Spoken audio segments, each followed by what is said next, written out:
Lineup for Braves Country by DM Magee, 2024.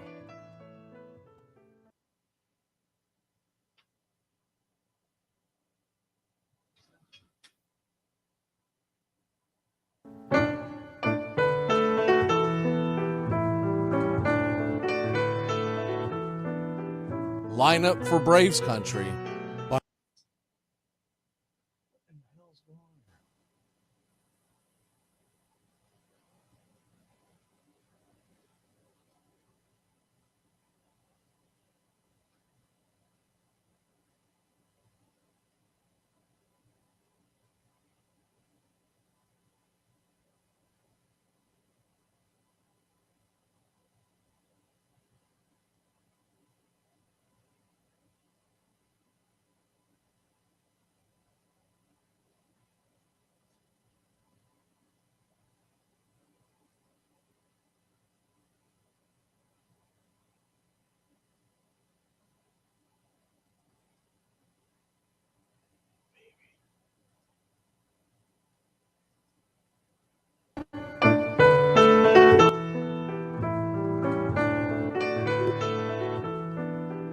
Lineup for Braves Country by DM Magee, 2024.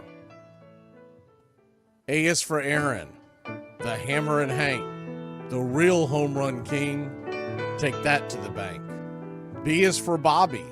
Cox never cowered. He'd give Blue quite an earful on his way to the showers. C is for Chipper. Don't call him Larry.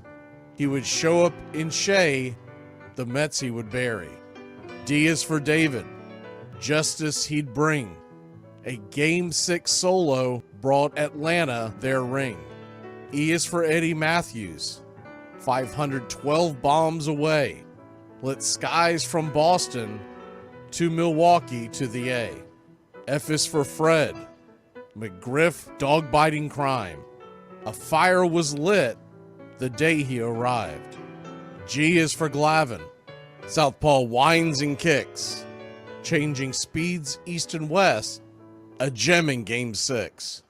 H is for Harry and his brother George Wright. The father of baseball, Boston pennants in flight. I is for inning, ending double play. Riley to Ozzie to Olsen all day. J is for Jones. Andrew let her fly. And his gloves in center is where singles would die. K is for strikeouts.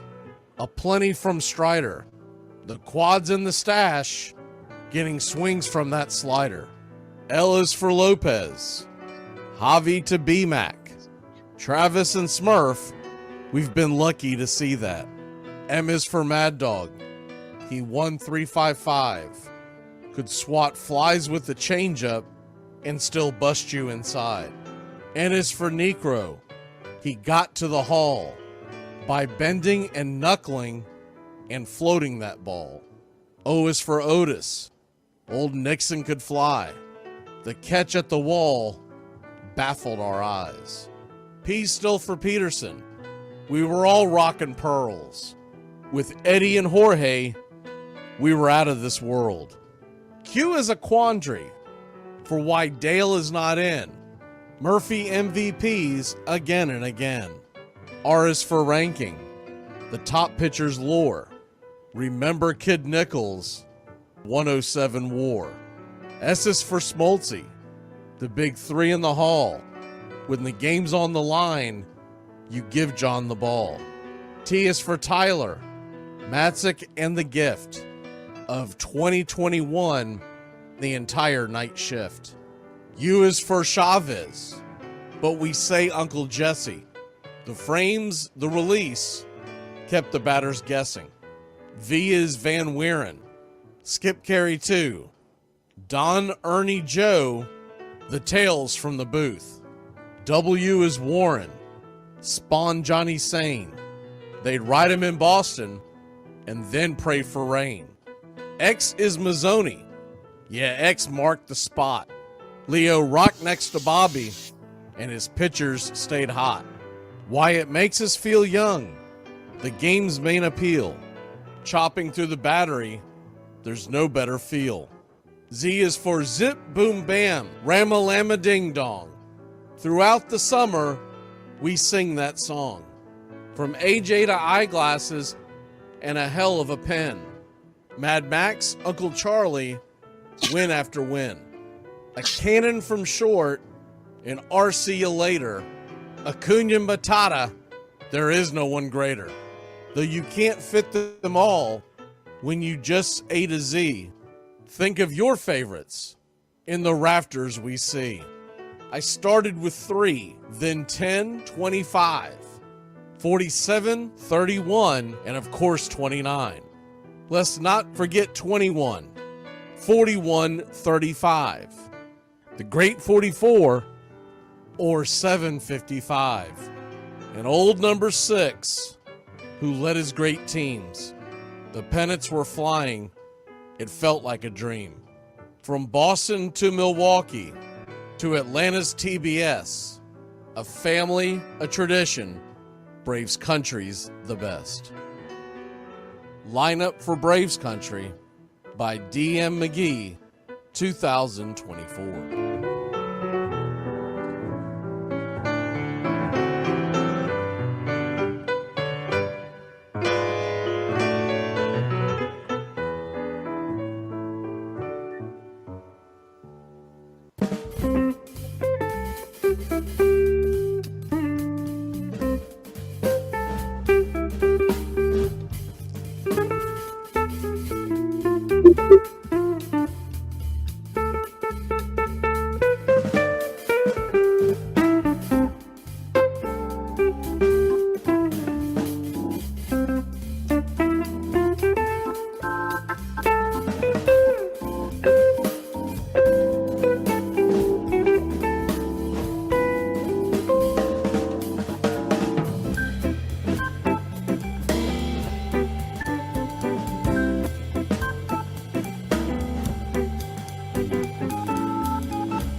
Drink like me, you can't smoke like me. So don't try and be like me. Let's party together.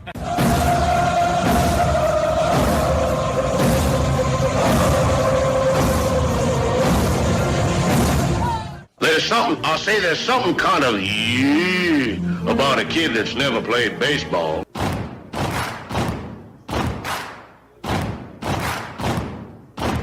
Baseball is a beautiful thing. It's more beautiful in an old park. It's asymmetrical and quirky. But even in a dome with artificial turf, it's beautiful. The way the field fans out, the choreography of the sport, the pace and rhythm of it. The fact that pace and rhythm allows for conversation and reflection and opinion and comparison. In right field, the crowd is tormenting Strawberries, singing Darryl, Darryl. Little roller up along first, behind the bag. It gets through Buckner. Here comes Knight, and the Mets win. And there's a fly ball deep to left. It's on its way. There it goes, and the Yankees are going to the World Series. Ground ball stabbed by Folk. He has it. He underhands to first for the first time in 86 years. The Red Sox have won baseball world championship. Can you believe it? It's a pastime, something you do. It's entertainment, something you watch. And it's a shared experience, something you talk about and read about. But you can apply those same three criteria to other things. What makes baseball special is that it's the best game that's ever been devised. Smith corks one into right, down the line. It may go. Go crazy, folks. Go crazy. Sure as God made green apples, someday the Chicago Cubs are going to be in the World Series. A little bouncer slowly toward Bryant. He will glove it in front of Rizzo. It's in time. And the Chicago Cubs win the World Series. Cubs win. What a lucky break. The good Lord wants the Cubs to win. How can you not be romantic about baseball? If baseball is about caring, about loyalty and rivalry. Braves fans are on their feet hoping for some kind of a bleeder or a seeing-eye single. Here's the 1-2 pitch. Fastball hit high and deep down the right field line. It's going back, back, back. Is it fair? Is it zip, boom, bam, it's gone! Ram-a-lam-a ding-dong, a 3-run shot, and your Atlanta Braves have taken a 1-run lead. She's gone, baby! There's a very peaceful thing. It was created and played in pastures and meadows. There's grass, there's outdoors, there's everything that people thought was American and feel about America. You get in a ballpark, and it's the wonder of walking through that dark tunnel and seeing a huge open space where men play the little boy's game.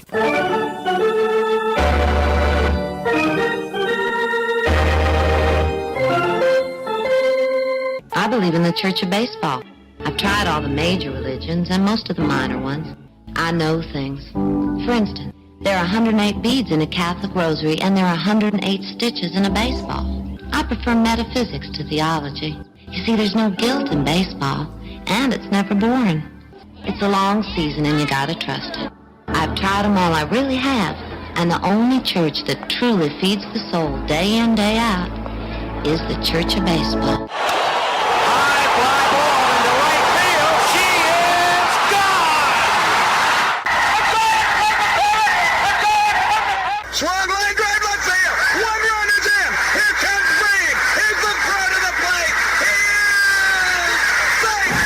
You're in Braves country. If there's a bigger thing going on right now, I don't know what it is. We're down to one strike here. Gurriel, the last hope for the Houston Astros. Here's the 0-2 pitch.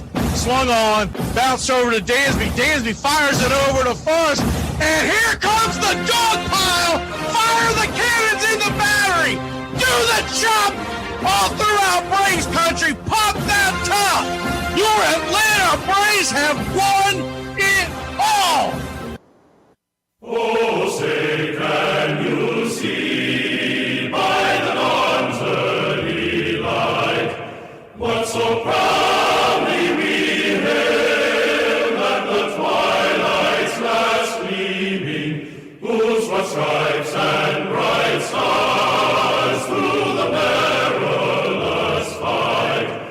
For the ramparts we once were so gallantly streaming, and the rockets red glare, the bombs bursting in air, gave proof through the night that our flag was still there. Oh, say does that star-spangled banner yet wave o'er the land of the free and the home of the brave? Play ball!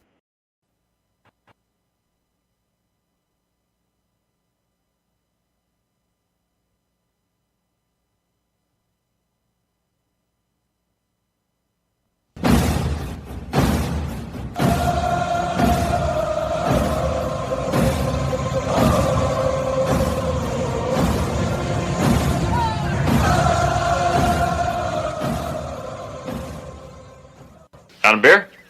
7 o'clock in the morning. Scotch? Hey, howdy, hi, and how the hell are you?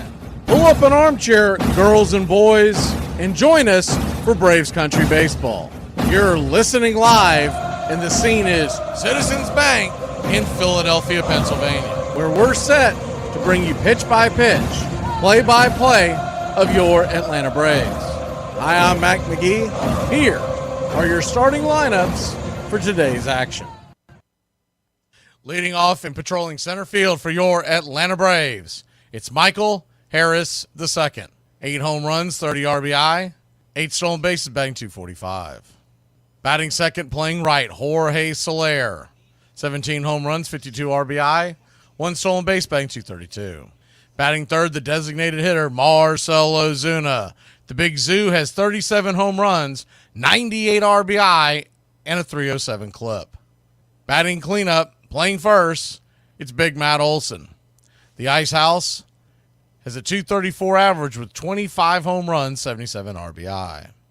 Travis d'Arnaud is back behind home plate and batting fifth. 14 home runs, 46 RBI, 1 stolen base, batting .248. Whit Merrifield is batting sixth and playing second. 4 home runs, 13 RBI, 16 stolen bases, batting .219. In left field, it's Jared Kelenic. 13 home runs, 39 RBI, 6 stolen bases, batting .231. Batting eighth, playing short, it's Orlando Arcia. The Magic Kingdom has 15 home runs, 41 RBI, 1 stolen base, batting .226. Batting ninth and playing third, it's Babyface Gio. Gio Urshela has 5 home runs, 40 RBI, batting .249. On the mound for your Atlanta Braves, it's Spencer Schwellenbach Day. He's 5-6 with a 3.72 ERA. A 107 whip, 87 innings, 75 hits, 102 strikeouts, 18 walks, 10 home runs served. Aaron Nola going head-to-head from the Philadelphia Phillies side is 12-6 with a 3.3 ERA. A 116 whip, 116 innings pitched, 115 hits allowed, 153 strikeouts, 42 walks, 23 home runs served. Spencer Schwellenbach has faced Philadelphia 2 times this year. He has thrown a total of 12 2/3 innings, giving up just 3 earned runs, striking out 15 and scattering 10 hits. Aaron Nola has faced your Atlanta Braves 3 times this year. He has thrown 16 1/3 innings, giving up 11 earned runs, while striking out 16. Backing up the Philadelphia Phillies in the bottom of the first inning, the designated hitter, Kyle Schwarber. 28 home runs, 82 RBI, 5 stolen bases, batting .238. Trey Turner Batting second, playing short. 15 home runs, 48 RBI, 14 stolen bases, batting .299. Batting third, playing first, Bryce Harper.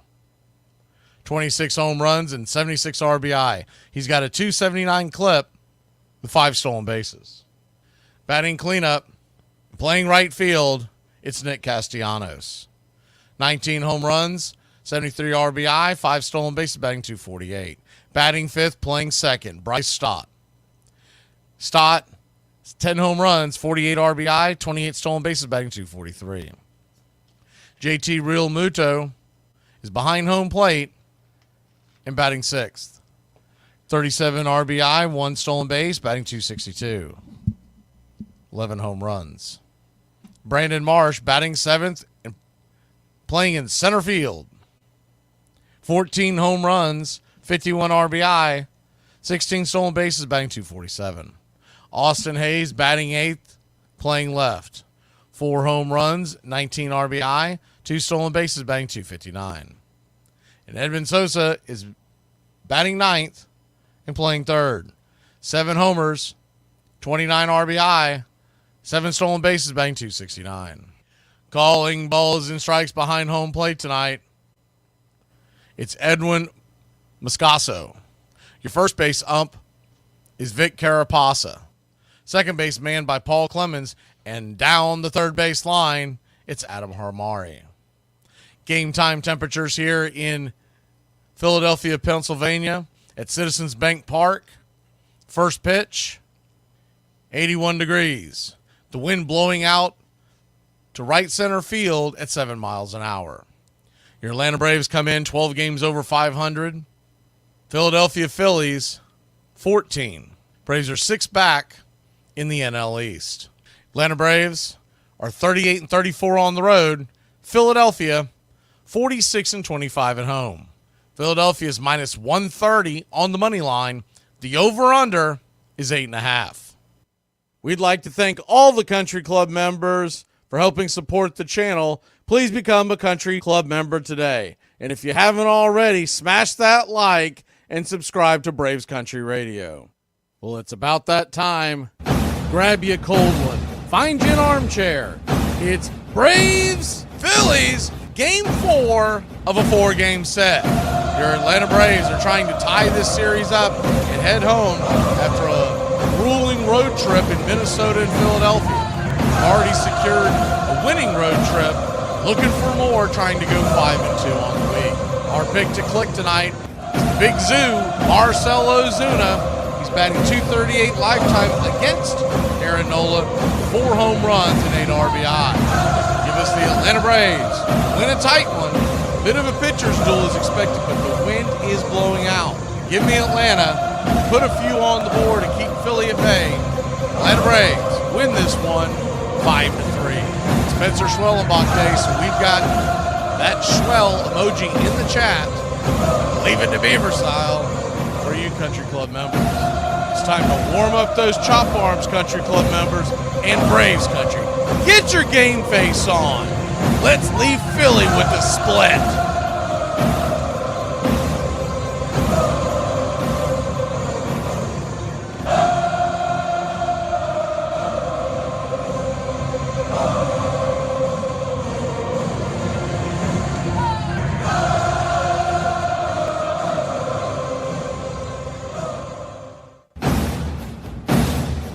Get this bus moving. Stop. Come back. Too late.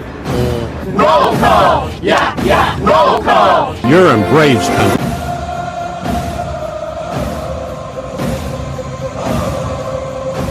Good evening, Braves Country.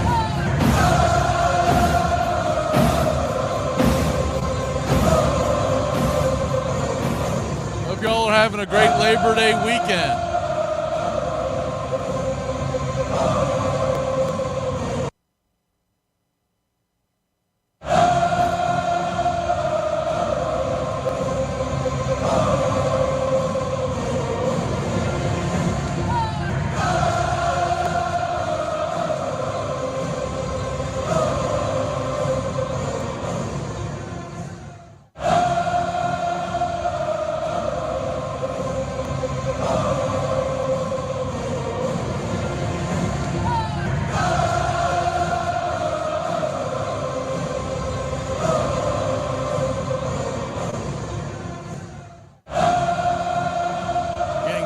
pitch-by-pitch, play-by-play of your Atlanta Braves. They had first pitch listed at 7 p.m., but we kind of figured ESPN was playing games. So just about set, setting everything up once again. Going forward, in case you haven't been with us in the last few broadcasts, we are going to be doing the regular scoreboard that first inning until the other one populates. Once the other one populates, we're going to be ready to roll.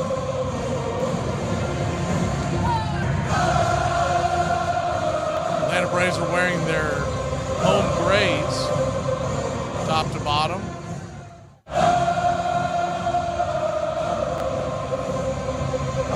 Along with that, Philadelphia Phillies are wearing their home whites. The red pinstripes, Phillies across the chest in red. Braves with Atlanta across the chest in red, outlined in navy. Navy caps with the white A. Navy numerals on the back.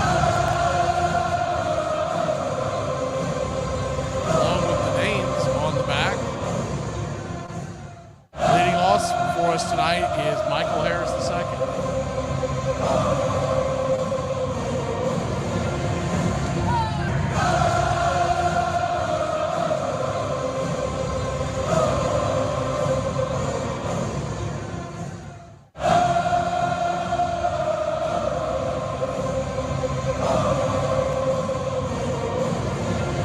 Taking those last few warm-ups. And just bear with us because remember the broadcast of ESPN. There's a reason why people aren't big fans of it. But anyway, the broadcast of ESPN is very slow. They try to squeeze every single last minute out of it. 7:08, and that used to be when they did the first pitches.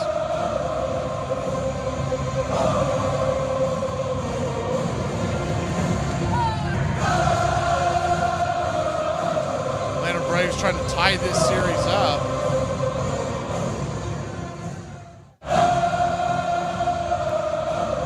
Smash that like. We're just getting everything set up tonight.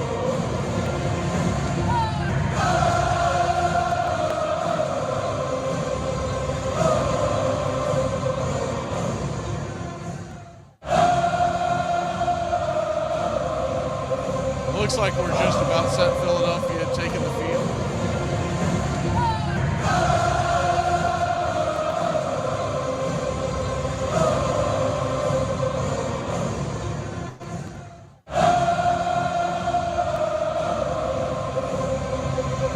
Good evening, Beeve, pushing buttons, Charles, Country Club members. Good evening. Is the GOAT hiding? Because he talked a lot of smack last week and got some things to say to him about his boys. What happened there, GOAT? Miami's what happened. Good evening, John.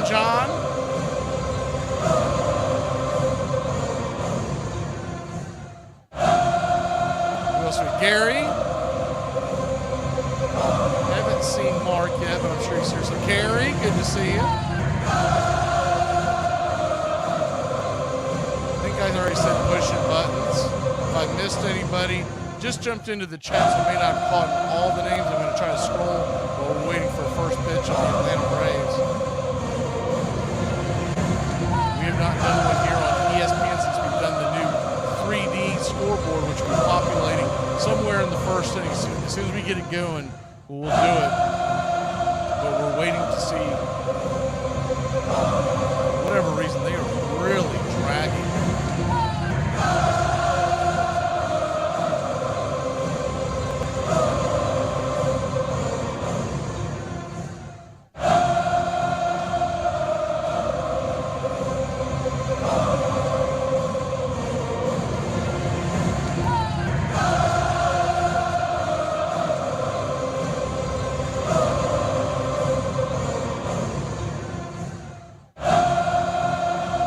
Just about set. Aaron Nola, right-hander. is coming, set. And first pitch on the way. First pitch he sees. Michael Harris lines it into the glove of Stott. One pitch, one out. Not what you want from your leadoff hitter. One away. Harris hit the ball hard, but right into the teeth of the defense. One down. Jorge Soler stands in. Righty-righty matchup. JT sets up outside wide. The first pitch. 92 at the knees. Good sinker. It's 0-1. Aaron Nola throws 5 different pitches. The curveball, the four seam, the sinker, and the change in the cut. Nola comes set. Righty brings it. 94 up top on the outer edge. Four seam. 0-2. So an 0-2 count. Harris really put Soler in the hole there because when the leadoff hitter swings at the very first pitch he sees and doesn't get on, the guy hitting number 2 feels like he's got to take some pitches. The 0-2 to Soler. Good curveball. Better take. 1-2. So a 1-2 count. Braves nothing, Phillies nothing. Top of the first inning, just getting going.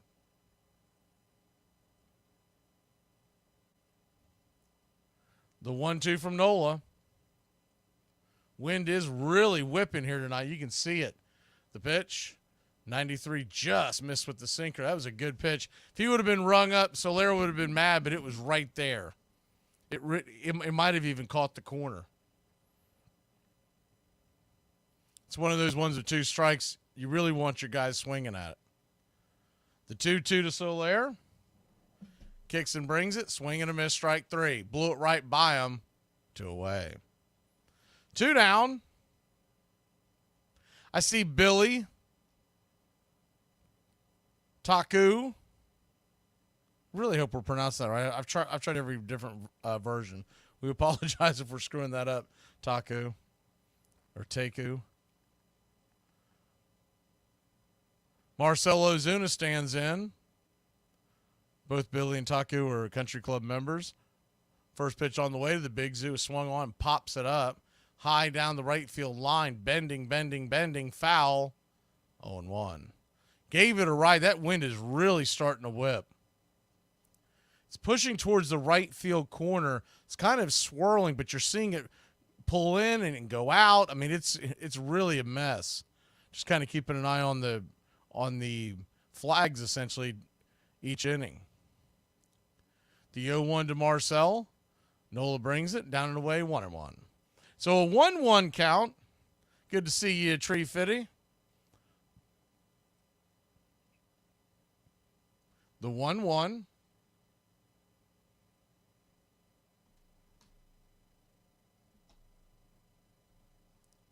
Nola brings it. The pitch on the way. Another pitch down the way. He's really trying to get him to chase that curveball. Rightfully so. He's trying to keep that ball away from Ozuna, but Ozuna so far is not biting. So a 2-1 count. You know he doesn't want to walk him with Olsen standing on deck. The 2-1. Swung on, chopped just to the side of home plate. Rolls foul.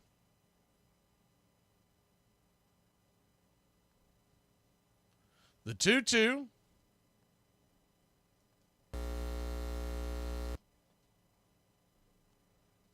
Wind is now blowing out to almost dead center field from the left-hand side.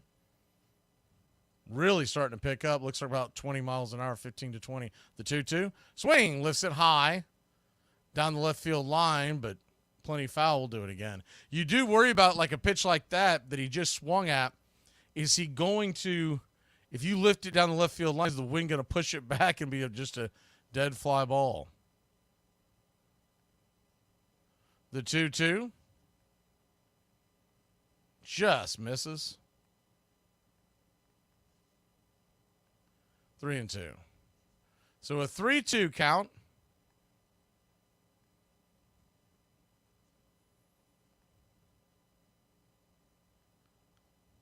Pitch on the way. Swung on and chopped off the glove of Aaron Nola. Hard hit ball. Nola put his glove up to try to block it. Try to make a play on it. It bounced off the top of his glove and went in between second short for a 2-out single near Atlanta Braves. I think we're just about set to change the view, so bear with us 1 second. I think we've got the scoreboard working.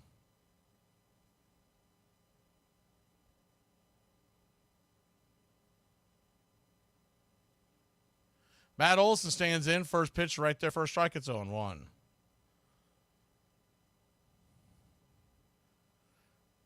The 0-1. Kicks and fires. Swing and a miss.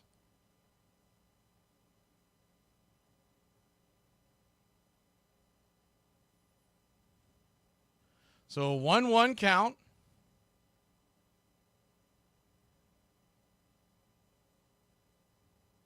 Pitch on the way to Olson. Swing, lifts it high and deep into right field. Will the wind carry it?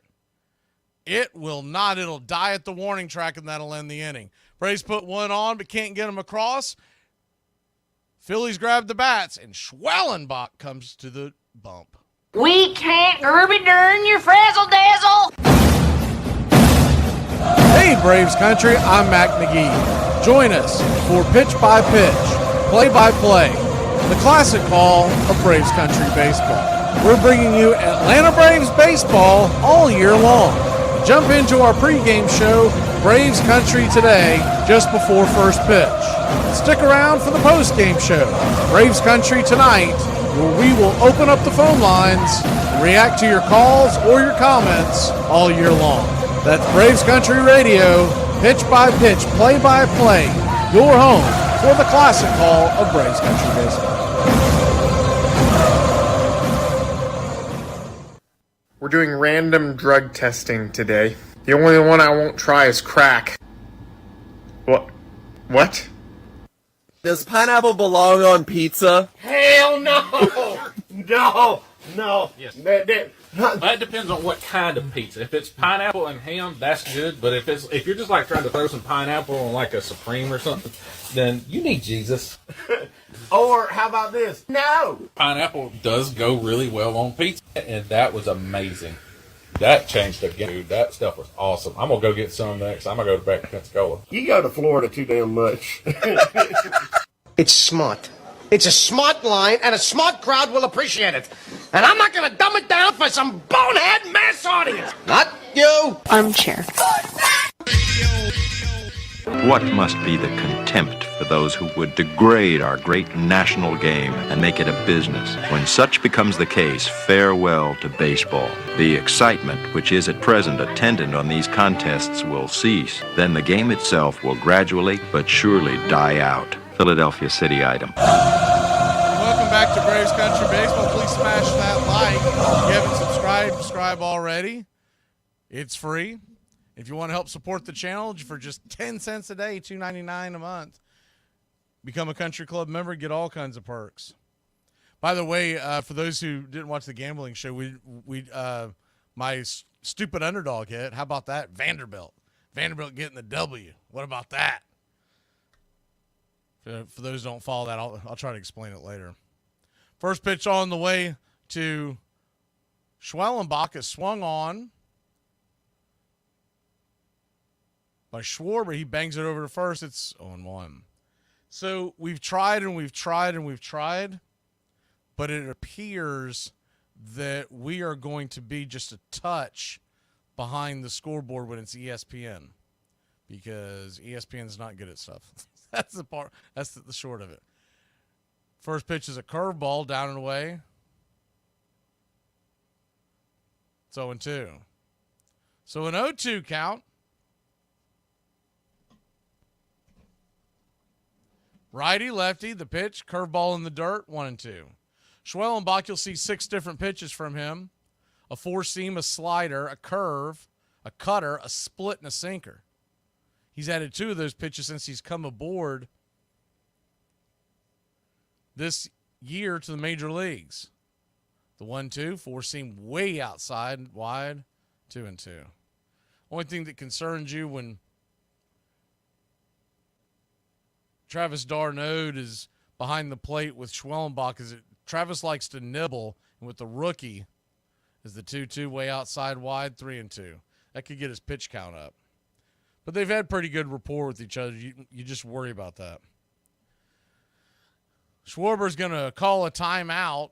And what was once an 0-2 count is now a full count with the dangerous bat of Trey Turner standing on deck.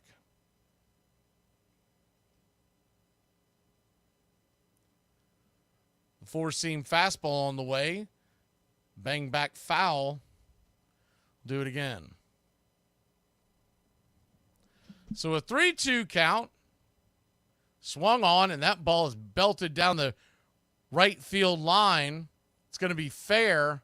Soler is going to be able to cut that off. 1 on, nobody out to start the first inning.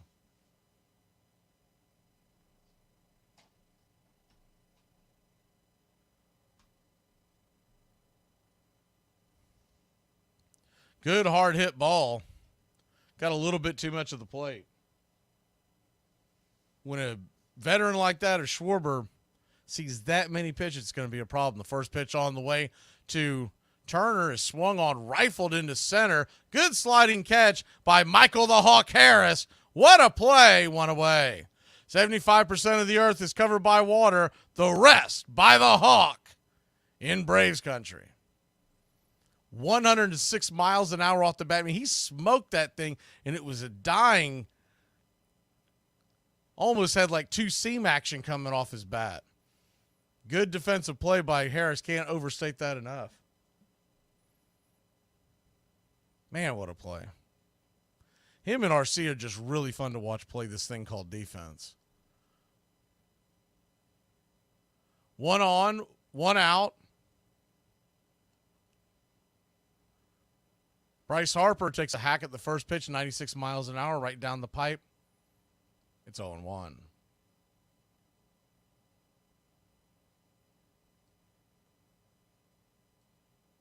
The 0-1. Kicks and fires. Chop foul, 0-2.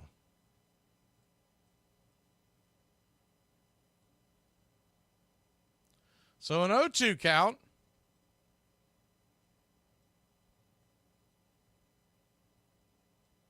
Game 4 of a 4-game set. Braves won the middle game Friday night. Phillies have won Thursday after a big lead that was blown by the powers that be. And then Saturday, just another gem by Zach Wheeler against the Braves.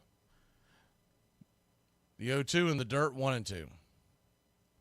Schwellenbach brings it.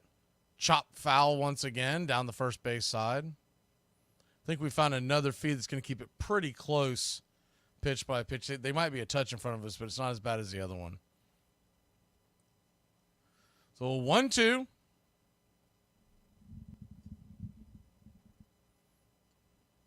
We kind of figured this was going to be the case with ESPN carrying the game, that they're always just off.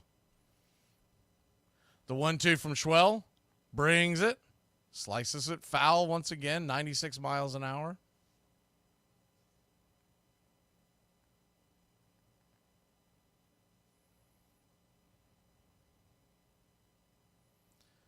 So a 1-2 count. Swing. That ball's lifted into center field, drifting back, making a run. He'll make the catch at the warning track just in front of the 409 mark. 2 away. Big out, number 2. See who we've missed here in the chat. I think I said, not sure, Nathaniel, Country Club member, good to see you. Daryl. Thought I saw Charles in here. Thought I saw Clemens. Yep, there's Garrett Clemens. Good to see y'all. Alabama. I don't know if you're a War Tide or a Roll Eagle there, Retro, but either way, you had a good Saturday. First pitch on the way to Castellanos is a cutter out wide. It's 1-0. The 1-0. I thought I said Charles, but my bad, Charles. The 1-0. Brings it. Swung on, chopped up the middle. Arcia's only plays to first. He'll make the play, and that'll end the inning. So the Braves get out of that jam. We'll grab the bats. Let's get Schwell a lead, Braves country. I was going to Columbia, for Christ's sakes. Wants to be some kind of a professional woman, like you.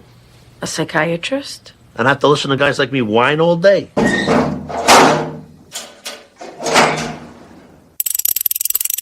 Here's payoff pitch. And swung on and missed. Strike three. Yeah. We're 1 out away, Braves country, from a trip to the World Series. Whatever superstition you got, do it. The entire city of Atlanta, the entire South is standing on their feet, trying to will the Braves into the World Series. Here's the 1-0 pitch. And swung on and ripped over to Dansby Swanson. Dansby's got it. He fires over to first. Baby, sound the trumpets. Do the chop through the streets. Your Atlanta Braves are headed to the 2021 World Series. Oh, baby. We have not been into the World Series in 22 years. But come Tuesday night in Houston, we'll have first pitch. Go dance in the streets, baby. Have you ever protested anything? Sure, every time I get thrown out of the pub. By the end of the Civil War, baseball was the national pastime, North and South, West as well as East. Soldiers took the game home with them, and it grew. It's our game. That's the chief fact in connection with it. America's game has the snap, go, fling of the American atmosphere.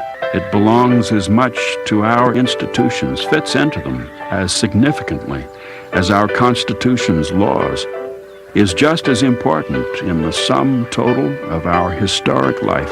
Walt Whitman. Please like and subscribe today. YouTube.com/@BravesCountry. Welcome back to Braves Country Baseball. Good evening. I think we saw Travis and Cutter. Vols look good, Cutter. Blowing out whoever they blew out. I just remember I went to look over to watch them because they're my second team. I used to live up in that area, so I do pull for them. I was like, man, what is Tennessee up to? And I put it over there, and it was – I'm trying to remember the score now. Was it – I know they had already beaten the spread at the half, I believe. It was like 45, 49-0, something like that. First pitch on the way to Travis d'Arnaud. It's right there on the outer edge for a strike. It's 0-1. The 0-1. I robbed Jeff Killows.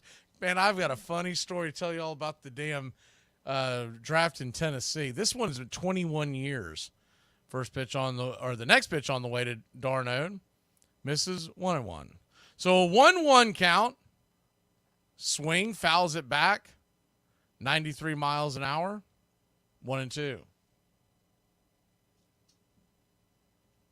The 1-2. So we've been playing this in 21 years. We started this league in the Nashville area 21 years ago, and everybody's been in the league at least 18. The 1-2. Swing and a miss, strike three. d'Arnaud down on strikes. One away. Same scoring system as those of y'all here in the radio leagues. We ended up with 6 total radio leagues, by the way.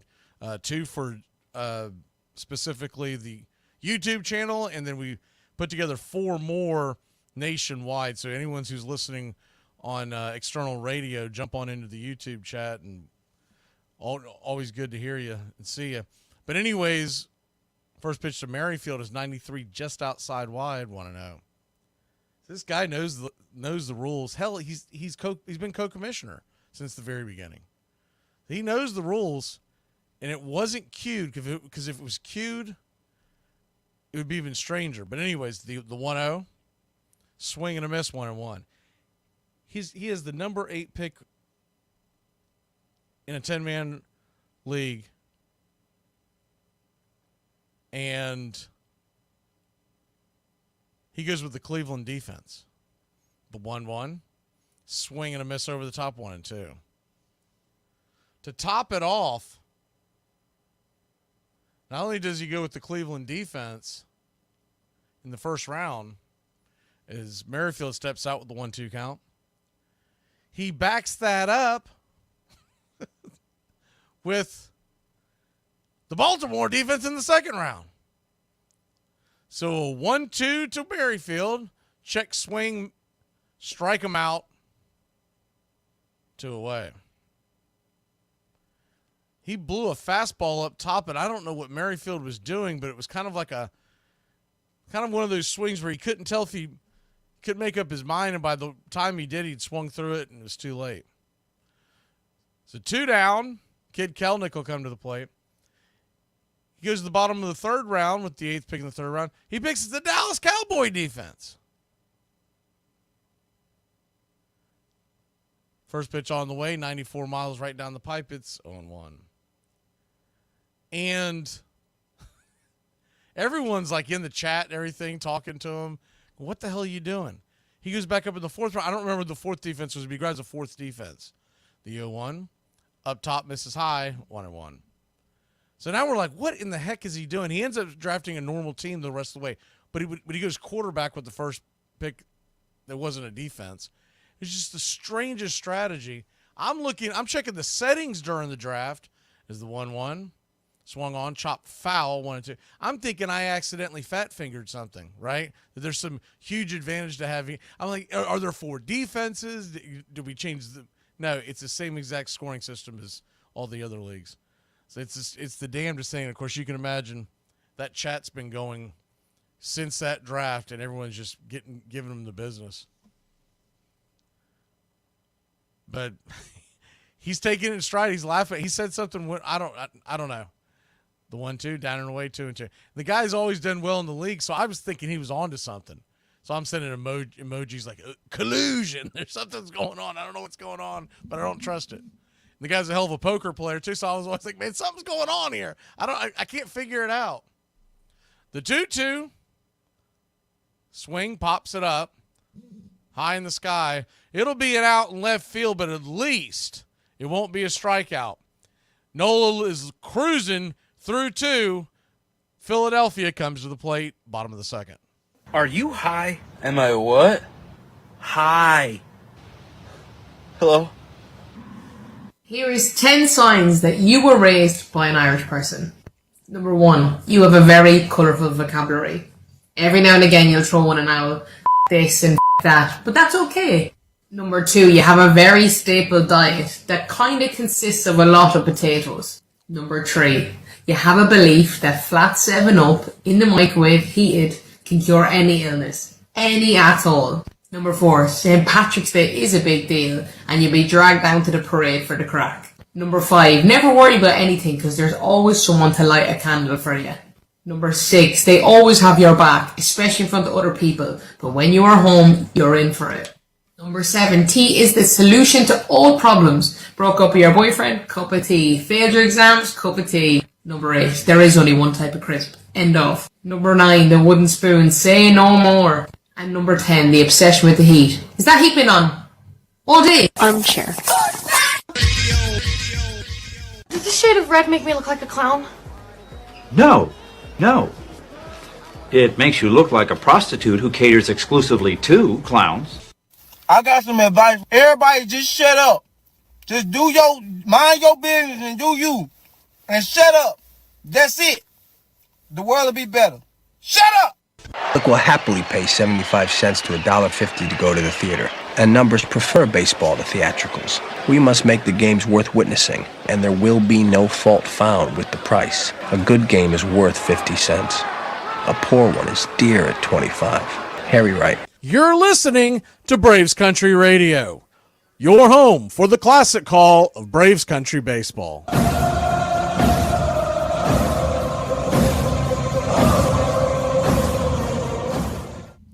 Welcome back to Braves Country Baseball. Just about set for the bottom of the second inning. The four-letter network has much longer breaks in between their baseball games. So we'll be adjusting to that all night. Them and the National Foxcast. They will also be the ones that will be pushing the narrative that they need to shorten the baseball games. So make it make sense. Anyways, here comes Bryson Stott. Righty-lefty matchup to lead us off. First pitch on the way is out wide. For a strike, it's 0-1. The 0-1. Stott batting .243 on the year. Brings it. Down and away. Splitter misses. 1-1.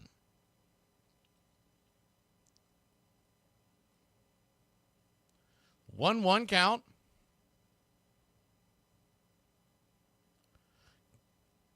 Just misses outside, 97 miles an hour. Would have loved that call, but honestly did not look like a strike.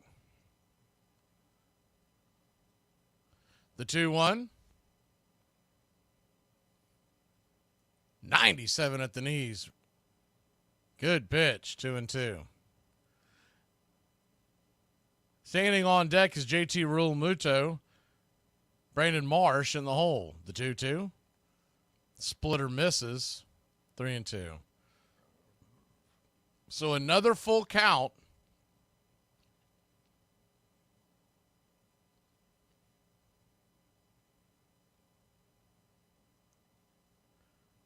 Pitch on the way.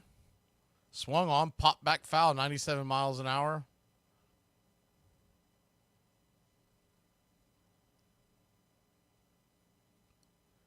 Full count to start the second. Bottom of the second. The payoff pitch. 97 misses wide. Ball 4.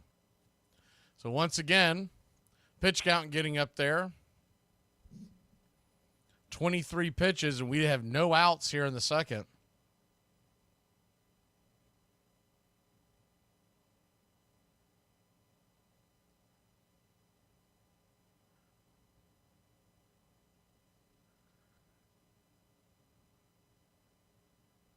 Braves nothing, Phillies nothing. JT Realmuto comes up. First pitch on the way, 95 inside. It's 1-0. Realmuto, 736 OPS and a 262 batting average, 11 home runs, 37 RBI. The 1-0. Swing, lifts it high. Into right field. Backing up, making the catch well before the warning track is Jorge Soler. One away.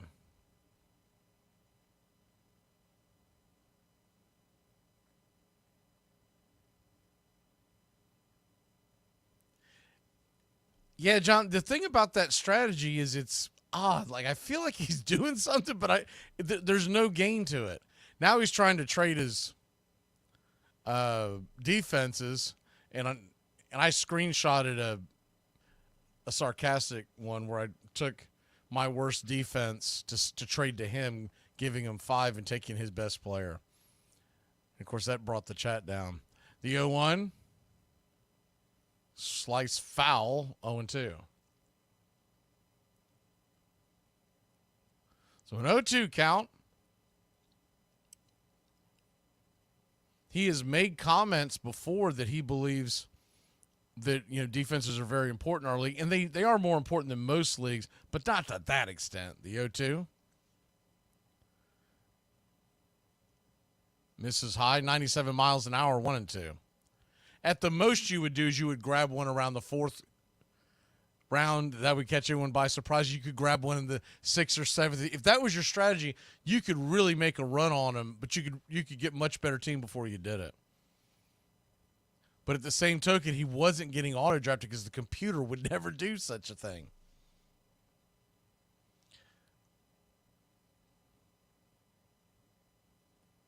The 1-2 to Marsh. Schwellenbach brings it. Swing and a miss. 96 mile an hour fastball. So a 1-2. Philadelphia now currently in control of the NL East. Another pitch. Swatted back foul. Will do it again. Splitter on the outside. They come into tonight 6 games in front of Atlanta. If Atlanta can split the series here, it'll be 5 back. More importantly, they've got the Mets on their trail. Mets won today again. They swept the White Sox in Chicago. The 1-2 swung on, hits it over towards short. Arce has got to flip it over to Merrifield. No chance to turn the double play. Witt does toss it over to first, but kind of a light toss once he realized he had no shot, just kind of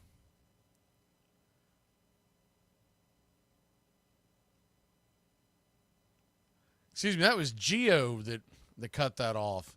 They were on a shift, and he was very far over.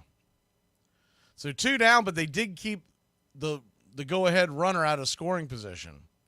First pitch on the way, swung on and bang foul down the left field line. Austin Hayes, it's 0-1. Yeah, New York swept the White Sox over the weekend. Now, look, you kind of expect that, although you do hope that a team like the White Sox can get one win out of it because they were at home. But I think the big headline is they had a really good West Coast road trip. Kind of expected the Mets to fall off going to San Diego and going to Arizona, and Arizona and San Diego really spit the bit.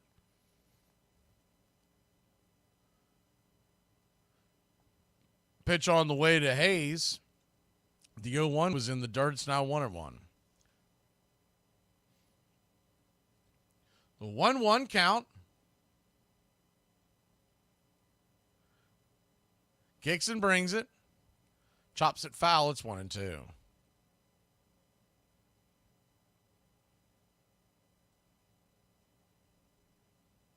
Braves nothing, Phillies nothing. Bottom of the second inning.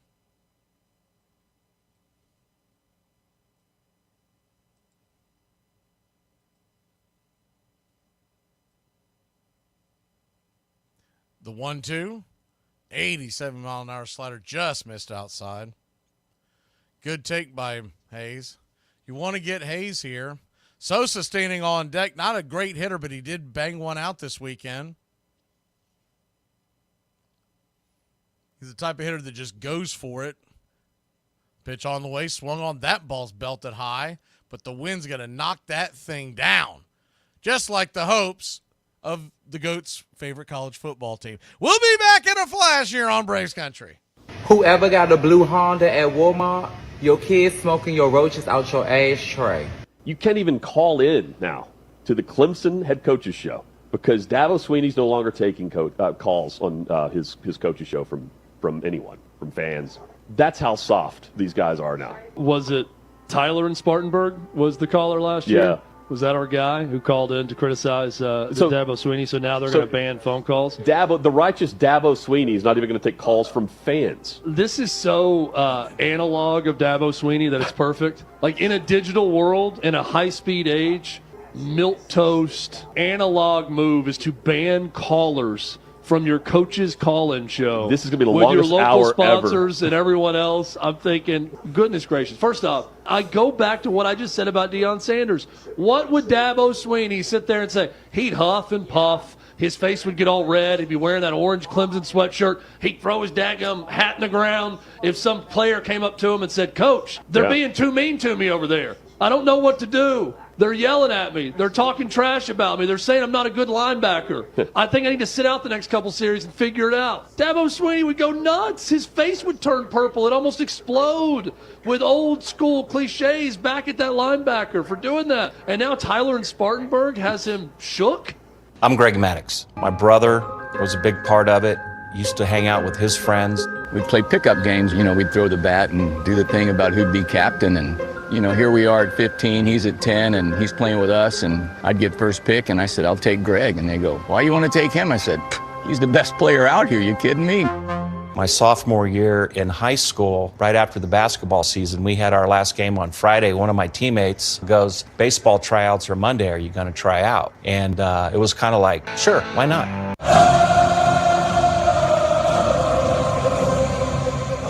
Welcome back to Braves Country Baseball.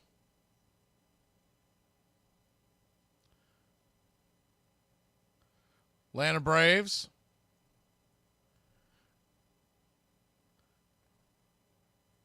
Trying to get on the board here.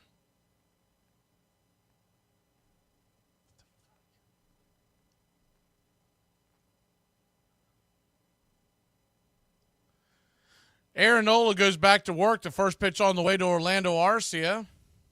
It swung on and banged down the line. It's 0-1. Righty-righty matchup. 0-0 your score, top of the third. The 0-1 brings it. Check swing. Did he go around? They check down the line. First base umpire Vic Carapazza says he did. 0-2. Not sure about that one. But he did make a bit of an offer of it. We'll keep you up to date on everything else going on in the world of sports, including the college football game. The 0-2 pitch.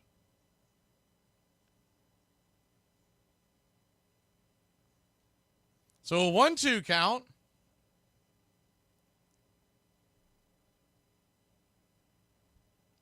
Kicks and fires. Curveball misses.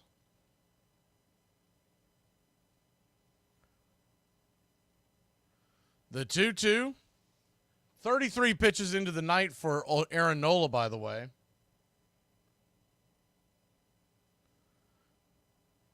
Braves nothing, Phillies nothing.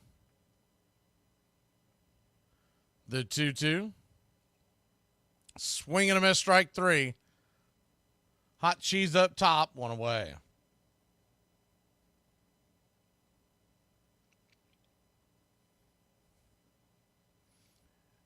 I guess Bryce Harper, is he a Ohio State fan? They're asking him about Ohio State? That's odd. He's from Vegas. I don't know if his parents are from there or something, or I don't know what the tie is. Anyways. One down. First pitch on the way to Gio Urshela. It's four-seam fastball right down the pipe. It's 0-1. The 0-1.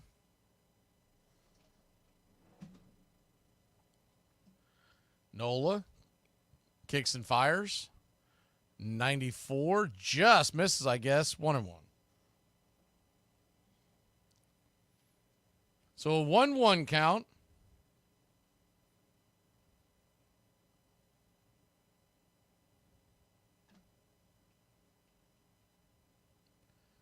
Nola throws a curveball out there, a little outside the zone, but Gio chased it 1-2.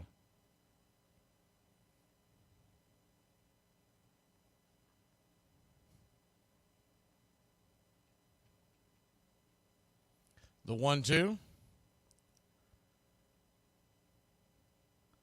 Misses up top.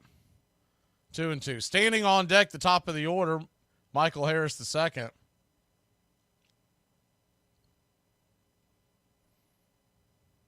The 2-2, Nola turns and delivers. Swung on and chopped foul down the third baseline. We'll do it again.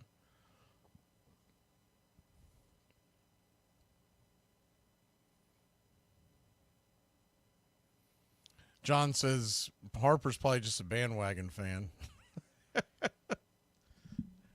The Beeve has found her soulmate. The 2-2. Nola brings it. Swing, fouls it back. If anybody can get going, get on base this inning, Jorge Soler is standing in the hole.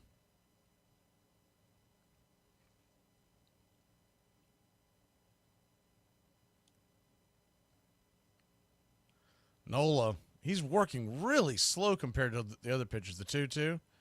Swing and a miss, strike three. Four-seam fastball in the outer cut.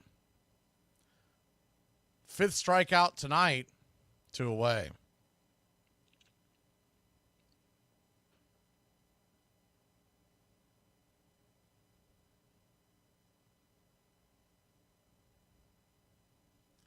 Good pitch on the outside. That'll bring Michael Harris the second to the plate. He swung at the first pitch he saw his first time up and lined out to second. First pitch is a 93-mile-an-hour fastball up top. Misses high. It's 1-0.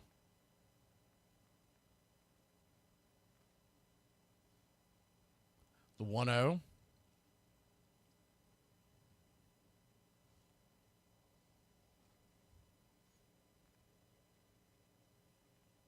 Kicks and fires. Did they call that a strike? They did. 1-1. The 1-1 count. Pitch was up top and in the top corner. Might have been out of the zone. The 1-1 to Harris. 0-0 your score. Nola turns and delivers. 93 misses. Ball 2, 2-1. Braves are off tomorrow. A well-needed rest, especially for that bullpen. Then we're back at it Tuesday night. Pitch-by-pitch, play-by-play right here on Braves Country Radio. The Rockies come a-calling the 2-1. Swing and a miss. Down around his shoe. Might even blow his shoe. 2-2. Nola really has him off balance here. Harris just needs to kind of regroup as he steps out the box for a second. The 2-2. Kicks and fires. Swing! That ball's lifted high and deep into right center field. Going back on the track. Zip, boom, bam, it's gone! Ram-a-lam-a-ding-dong! A solo shot. Here at Atlanta Braves. 102 miles an hour off the bat. 413 happy feet. And Money Mike delivers. It's 1-0 Atlanta.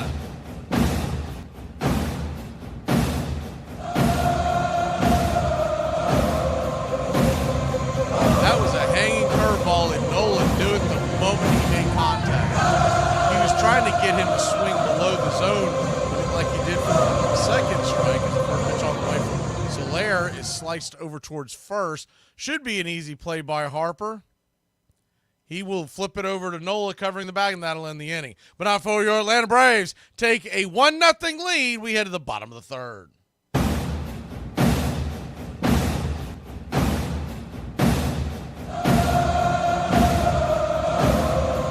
Okay, y'all, so I know y'all like your women a little curvy, and I am a people pleaser, down to the bone. So I just found out I have a mild case of scoliosis.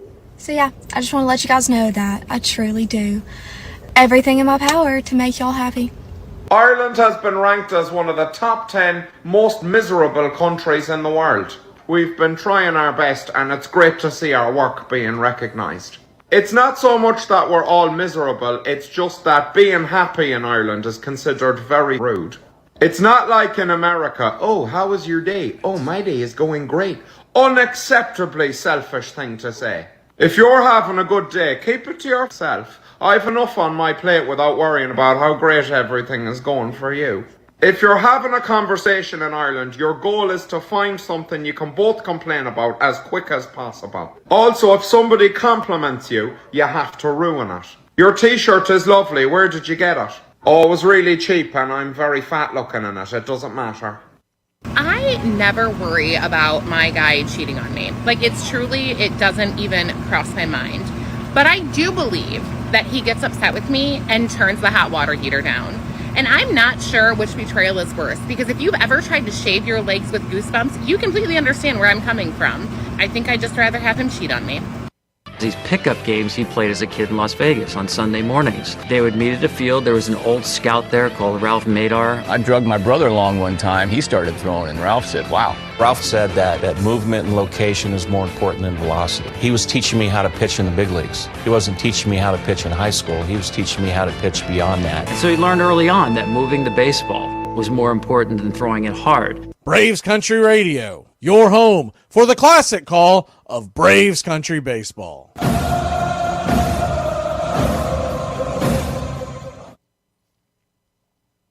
Welcome back to Braves Country Baseball. Atlanta Braves lead this 1-0.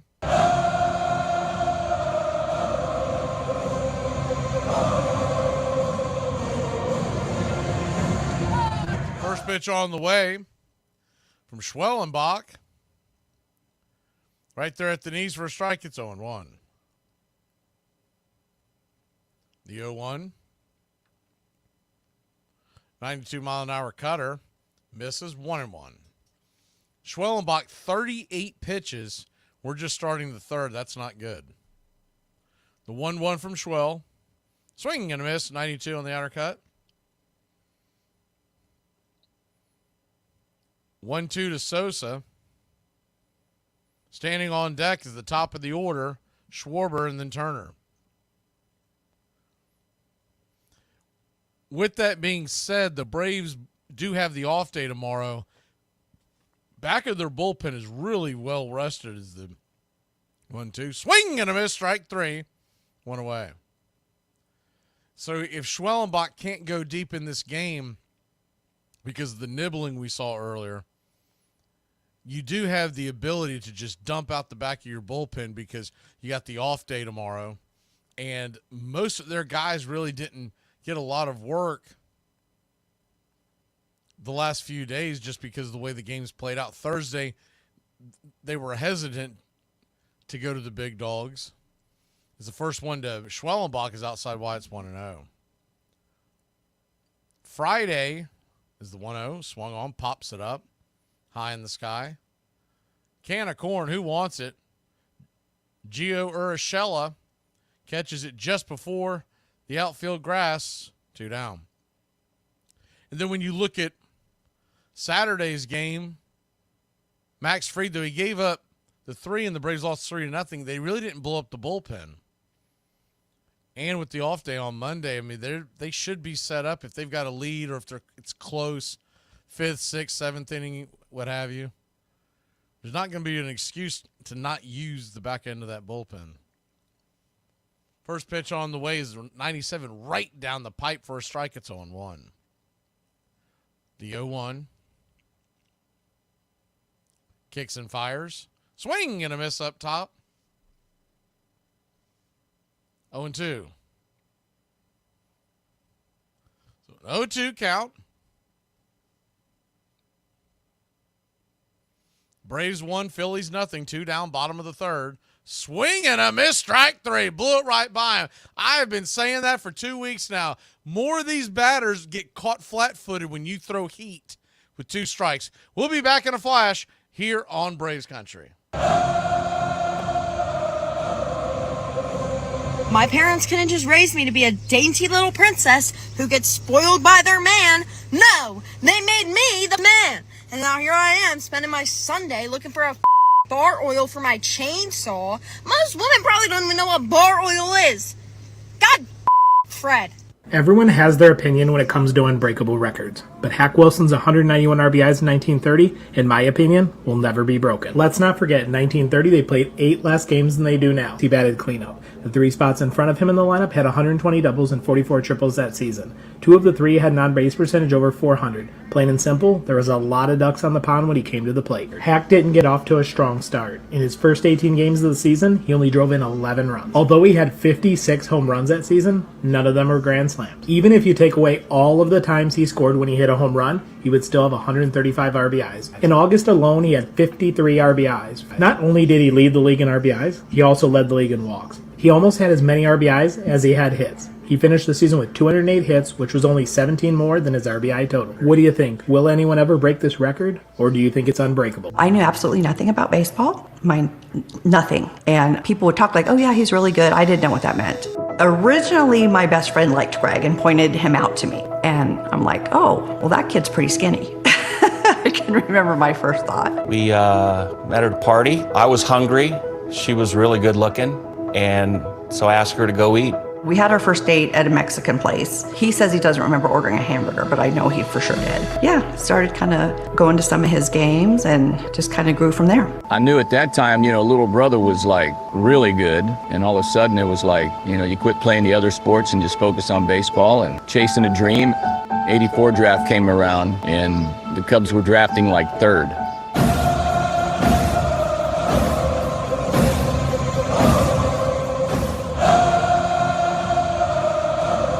Back to Braves Country Baseball.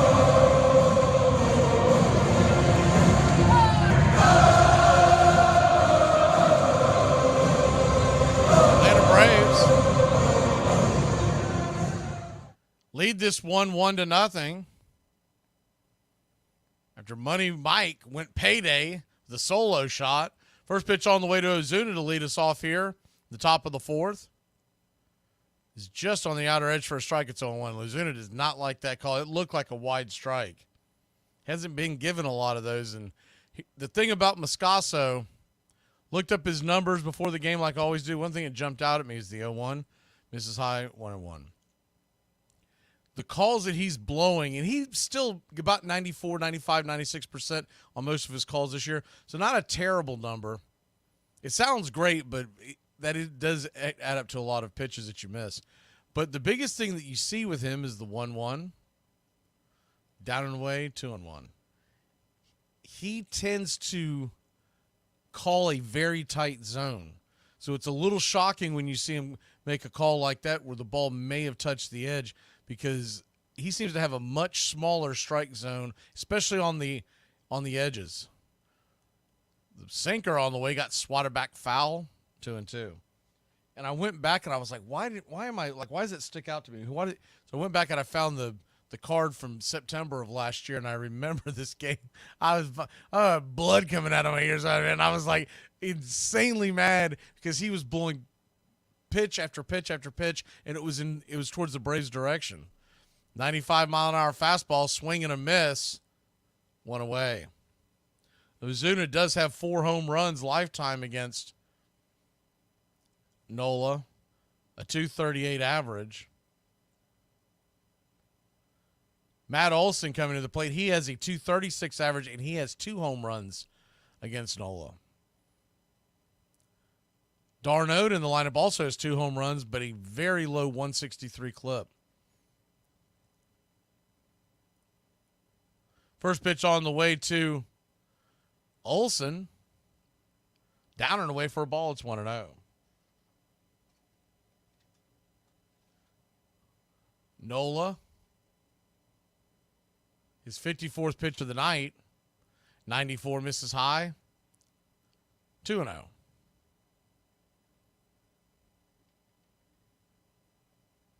So 2-0 count. Braves lead at 1-0, 1 down here in the fourth. The 2-0. Swing, chops it foul.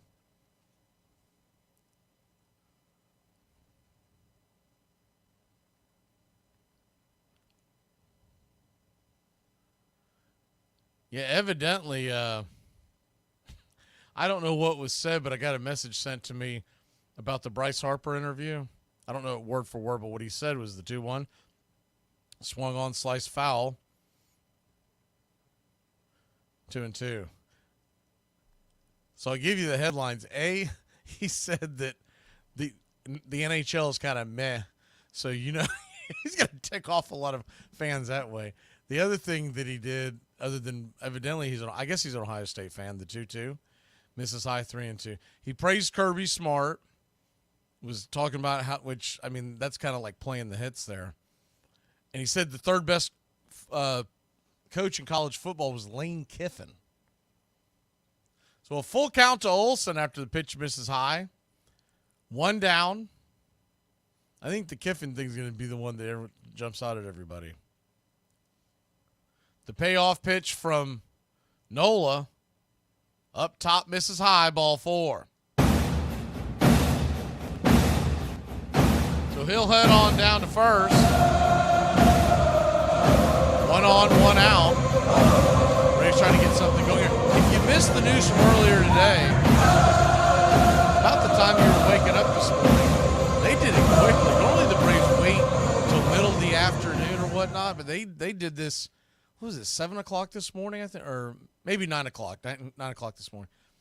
Atlanta Braves announced that as the first pitch on the way to Darnode is a swing and a miss strike. It's 0-1. Remember, today is September 1st. Today, the rosters expand to 28. So today, you have 13 batters goes to 14, 13 pitchers goes to 14. So you can't just add them anywhere. It has to be 1-1. The 0-1 swung on, chop foul, 0-2. They added Mr. Book of Eli. Eli White is back on the roster. And they brought in John Brebbia, who they picked up off of waivers from the White Sox a couple of days ago, added him to the 40-man roster, and released Zach Logg. He was been DFA'd. The 0-2, swing and fouls it straight back.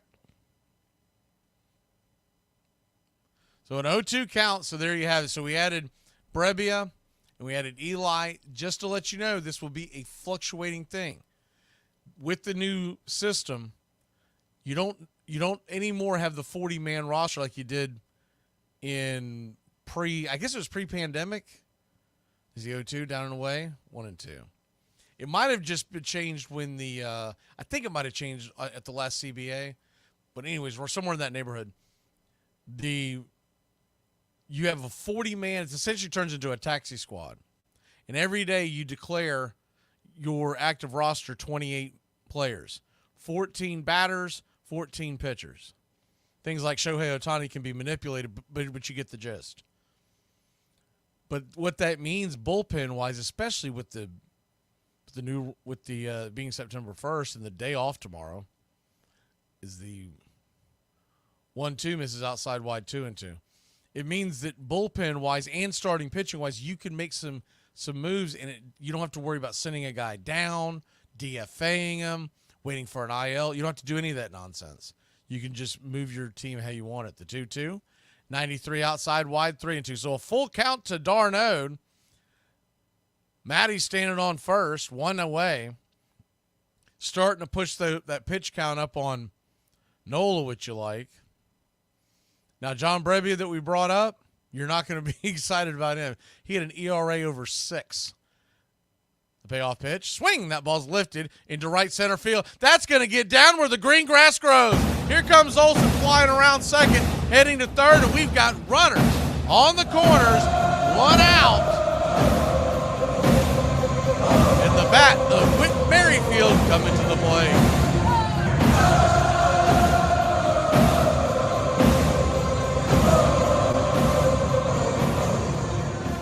Now, the great thing about this lineup, the first thing that jumped off at me in this lineup tonight, when you see, first of all, they put Mike up at the top. I think they're going to play the righty-lefty game. If it's a righty, Mike leads off. If it's a lefty, it's going to be Merrifield. I'm fine with that.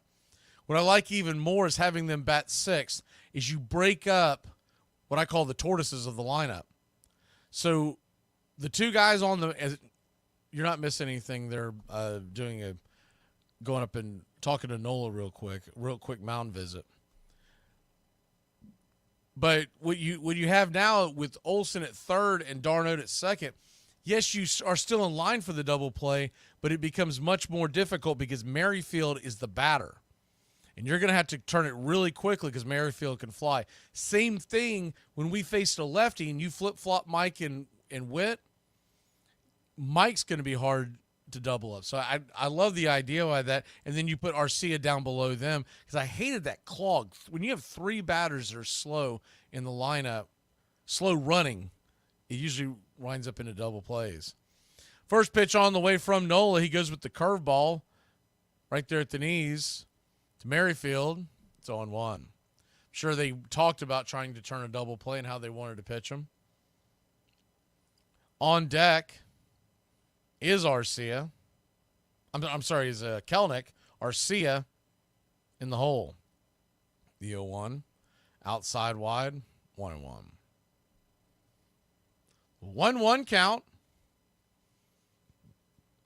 And I like the idea of putting Arcia at 8, not 9, because once again, if you put Arcia at the number 9 slot, he can clog up the bases if Mike gets on. The 1-1. Down and away, 2-1. It's not a perfect science because you're going to have to give up something.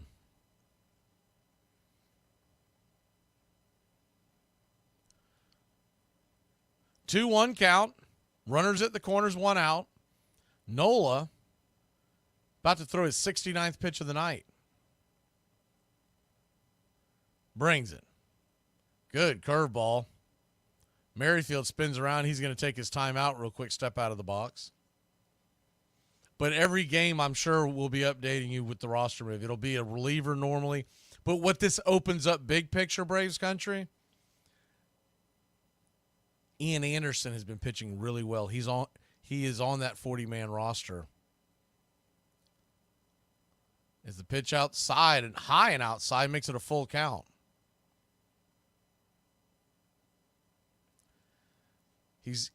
So the guys don't have to be with the team. They can be on the minor league still getting work. Guys like Ian Anderson, Dylan Dodd, Daysbel Hernandez. The payoff pitch, swung on, chops it over towards short. It's going to be a 6, 4, 3. They said they got the double play. They may want to look at this. It was really close. Really close. They might be heading to break. We'll be back in a flash. If they come back and challenge it, we'll be back too.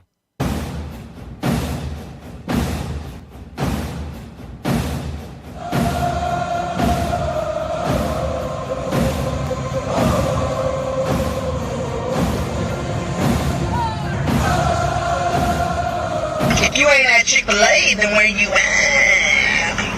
I'm at Popeyes because I'm black. Stop telling women on the internet how beautiful they are and go say it to your wife. Okay, well, she might like it.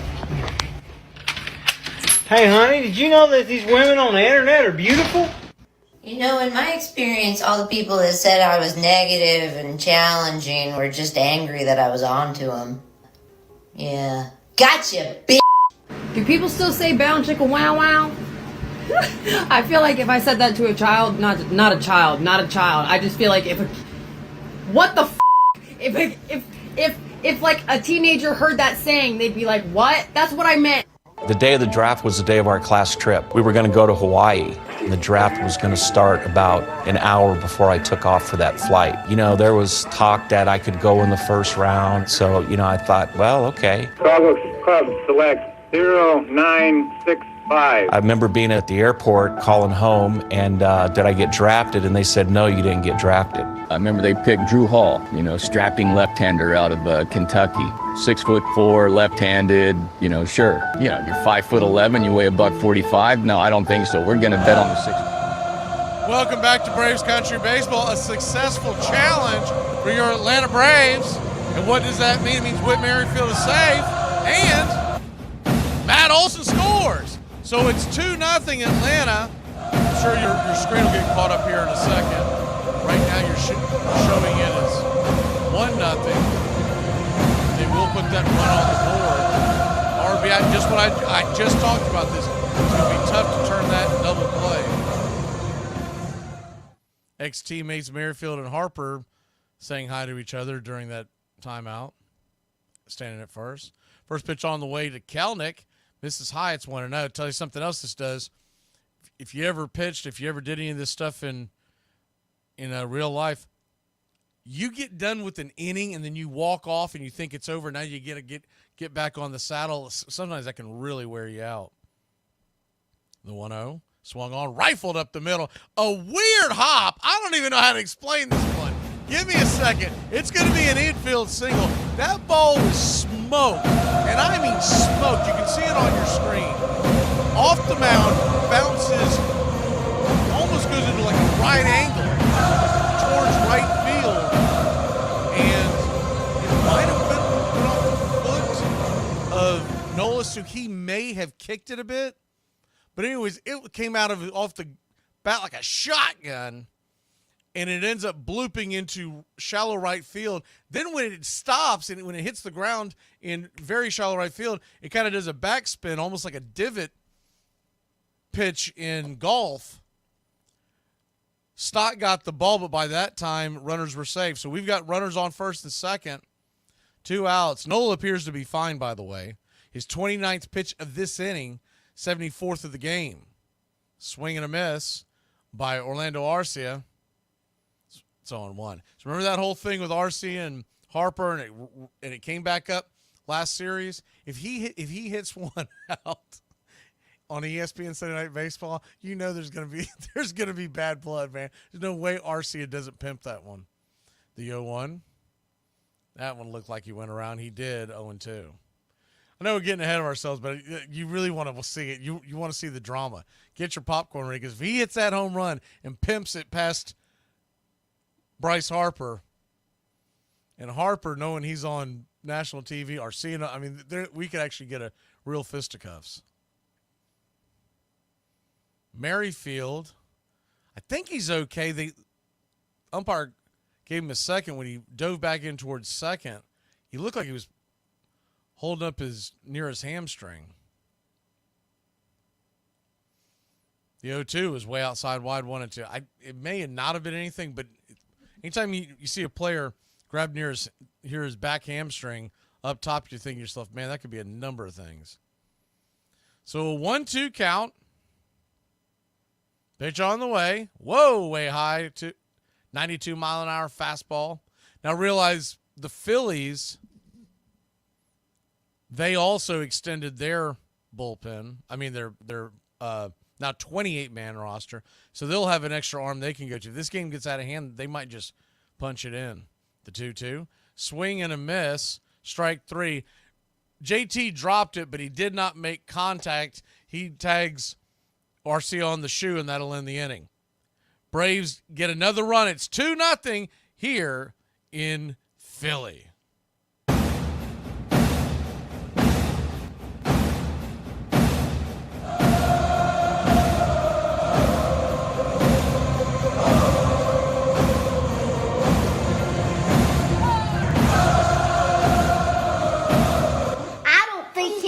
School nowhere. If he went to school, he didn't learn nothing. You don't go into the other team's clubhouse. I'm sorry, but if I'm on that team, I'm going, get the bleep out of here. We'll see you on the field. You don't need to be in the other team's clubhouse. If you play on the other team, you'll see him on the field. I know times have changed. I don't care about fraternization. I don't care about pimping homers. I don't care about any of that. You don't walk into my clubhouse. You just don't. If I would have gone into the other team's clubhouse, even if you leave on good terms, in the clubhouse, somebody would have been like, get the out of here now. Have you seen a player while you were playing head into an opposing clubhouse? Not one time in 13 seasons did I ever see this. You know, to me, this was on Kevin Cash. You got to know, like, man, come on, man. These other guys are in here trying to prepare for a game. Look, there's many ways to sneak around in the clubhouse and in the stadium if you want to see a guy besides, you know, strolling him through the actual clubhouse, coach's office, or, you know, even in the cage. I have nothing wrong even meeting in the cage, you know, in the tunnel. But the clubhouse has always been sacred. You don't go into the other team's clubhouse. Baby, you can play with your taxes. You can play with your ass. You can play with your rent. But not me. Good day, my love. Well, first time away from home. I was 18. You go from Vegas to Pikeville, Kentucky. I mean, it's a pretty drastic difference. We stayed in the dorms, and I was like baffled that there was no place to eat at 9 o'clock at night. Everything was closed. Jim Ferry was our first manager, and he was from the South, had the Southern Alabama accent, and he would always like start every sentence off, listen up, all right, y'all suck, okay? Ain't none of you good enough to get to the big leagues. So you better get the names and addresses, everybody, because half you mother aren't going to be around here next year. Join the Country Club today. Help support Braves Country Radio. Join the Country Club today.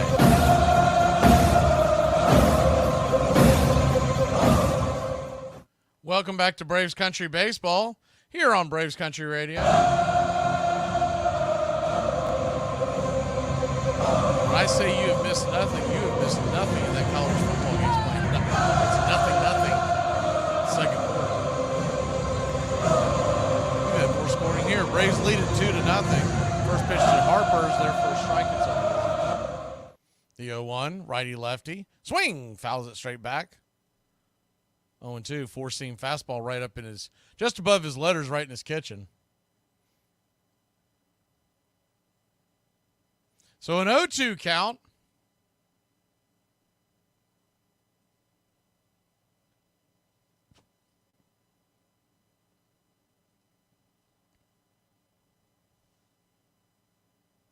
Righty-lefty, excuse me. Righty-lefty, Schwellenbach, after the Harper timeout, brings it. 97 misses high, 1-2. Schwellenbach has gotten his pitch count more reasonable. He's at 48 here without an out in the fourth. The 1-2.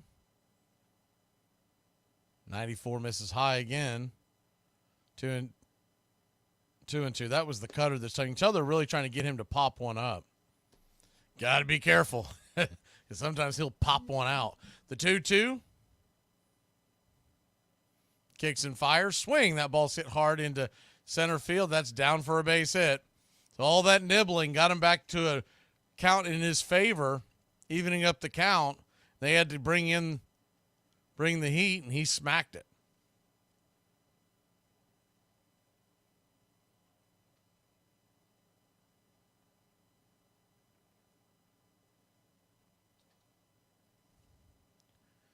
Good hard hit ball.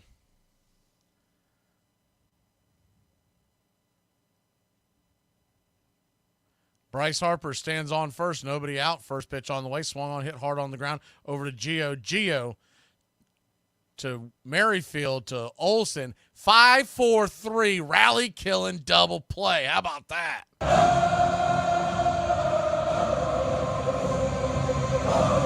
Hard hit ball. Gio turned and flipped it.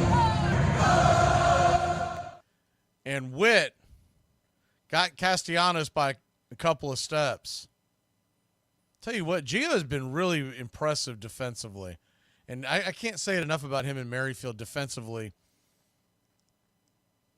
Those two have not worked together, but they have worked well together here in Atlanta. It's not like they have been together all year and had spring training go over. That combination of 5-4-3 is not as easy as it looks to turn. The 1-0. 95 right down the pipe on the inside edge. Darnode should be noted. He was sitting up on the outside, and Schwellenbach missed on the inside, but he did get the strike. But you do worry when you start seeing him miss like that. The 1-1. We could get a quick inning here. That would be huge for Schwell. Looked like splitter on the outer edge. Did he go around? I think he did. He did. Third base umpire, Adam Hamari, rung him up. So a 1-2 count. Brings it. Swung on, slaps it over towards short. Arcia's got it. The Magic Kingdom fires a laser across the diamond, and that'll end the inning.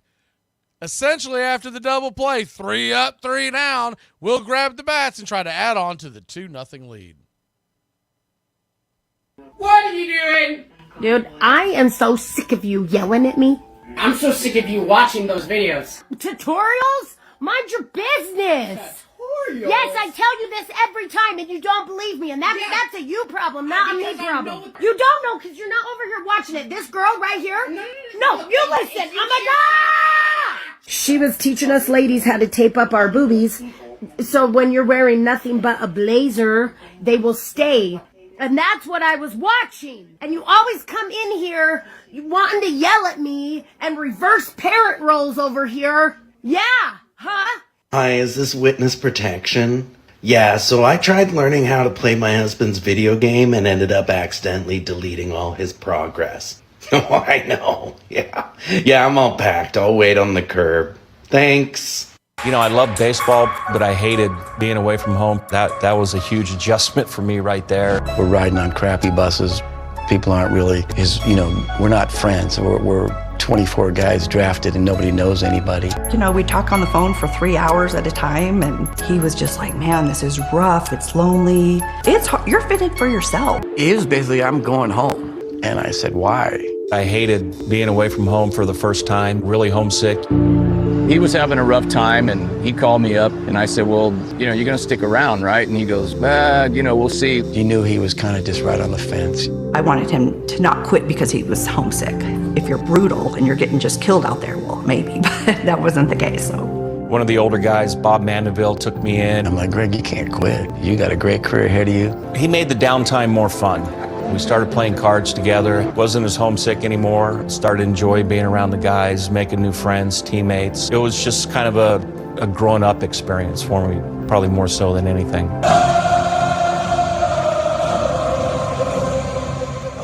Welcome back to Braves Country Baseball. Atlanta Braves lead this one 2-0. We're heading to the top of the 5th inning.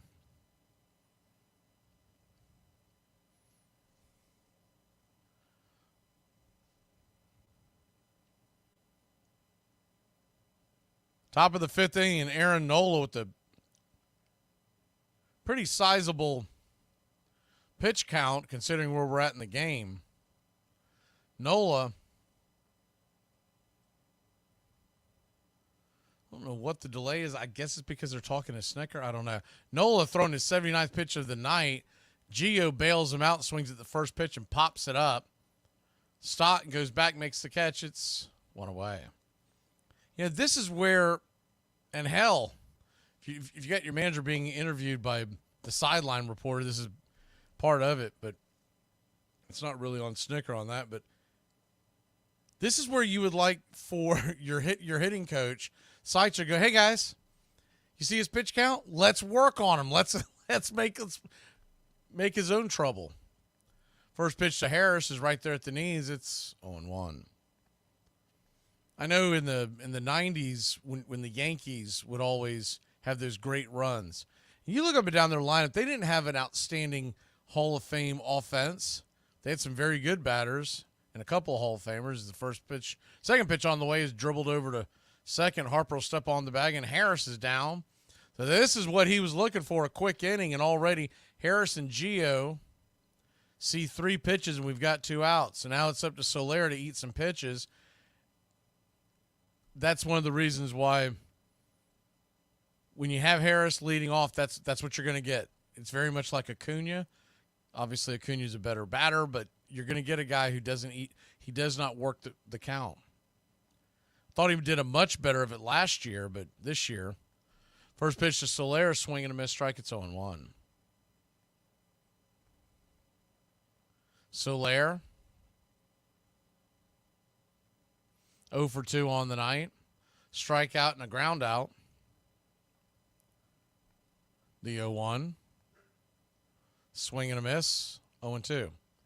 But in those 90s, you always had the Yankees eating pitches. And the whole idea, because it was new to baseball, mid to late 90s, was paying attention to the pitch count. The 0-2, outside wide 1-2. And one of the things you heard about in that time period and afterwards when they talk about it, is that they were always being alerted to how many pitches the starting pitcher. And I don't think that goes on in the Braves dugout. And you can tell which teams do it. The 1-2, caught looking, strike 3, right down the pipe, and that'll end the inning. So Aaron Nola is back to being Aaron Nola. He's only at 85 pitches now. He'll go out there for the 6th. We'll go out there for the bottom of the 5th. Schwellenbach on the bump.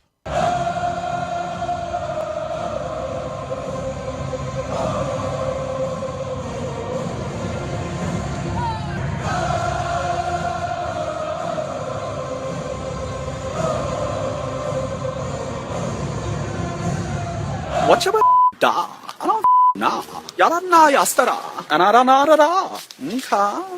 With a nickname like Stan the Man, you know Stan Musial was something special. How good of a hitter was he? One player said he could hit 300 with a fountain pen. He started out as a pitcher before a shoulder injury ended that chapter of his career. He had 3,266 more at-bats than Ted Williams, but 13 fewer strikeouts. He hit no less than .310 for 16 consecutive seasons. In his first 5 full seasons, he won 2 batting titles and 2 MVPs. Even though he was an exceptional hitter, which is evident by his 7 batting titles, he wasn't above putting the team first. His 35 sacrifice bunts are more than Joe DiMaggio and Ted Williams combined. He won 3 MVP awards in his career, but even more impressive, he received MVP votes in 18 of his 22 seasons. In his first 9 seasons, he had more doubles than he had strikeouts. A pitcher once said you were better off throwing 4 wild ones and trying to pick him off at first base. His 12 walk-off home runs are second only to Jim Thome. Despite missing an entire season to serve in the Navy, he still held 17 big league records and 29 National League records at his retirement. One of the greatest hitters of all time. Hey, y'all better look the out today. My crayons are sharp, the box is full, my bottle of glue's topped off, and my helmet's on tight, baby. We about to rism with the tism. Let's get with it. Had to be a learning process for you. Well, I learned a lot. I pretty much learned how to live. I mean, you have to adapt to your new environment, and I learned all the do's and don'ts. I was in AAA at the end of the year, and, I had a pretty good summer, and, I kind of expected to get called up. In 1986, he gets called up in September after being very good in the minor leagues, and he's only 20 years old. Turn around, and I get pulled over for speeding. It's my first ticket, and, I'm nervous. Cop pulls you over, you're 20 years old, and he writes me the ticket, and Chico goes, damn. I'm like, what? He goes, my wallet's right here.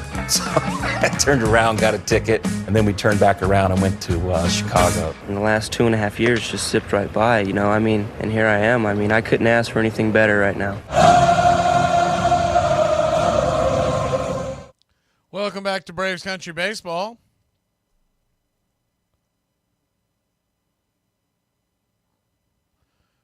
First pitch on the way from Schwellenbach. It's right there for a strike. It's 0-1.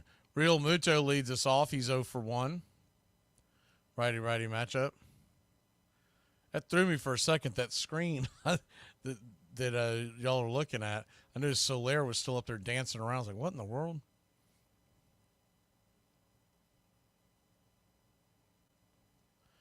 So an 0-1 count is fouled off. It's 0-2.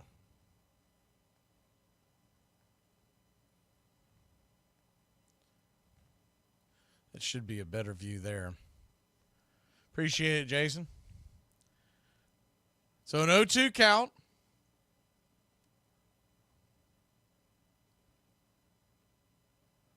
Righty. Pitch on the way. Swing. Swats it over toward right field. If it's fair, it's trouble. It is off the wall. Just foul. And I mean just foul. That thing kept bending and bending and bending.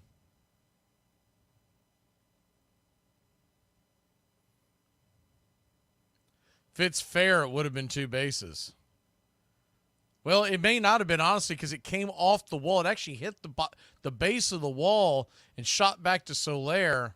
He might have actually been able to thwart the double attempt, but it definitely would have been a base hit.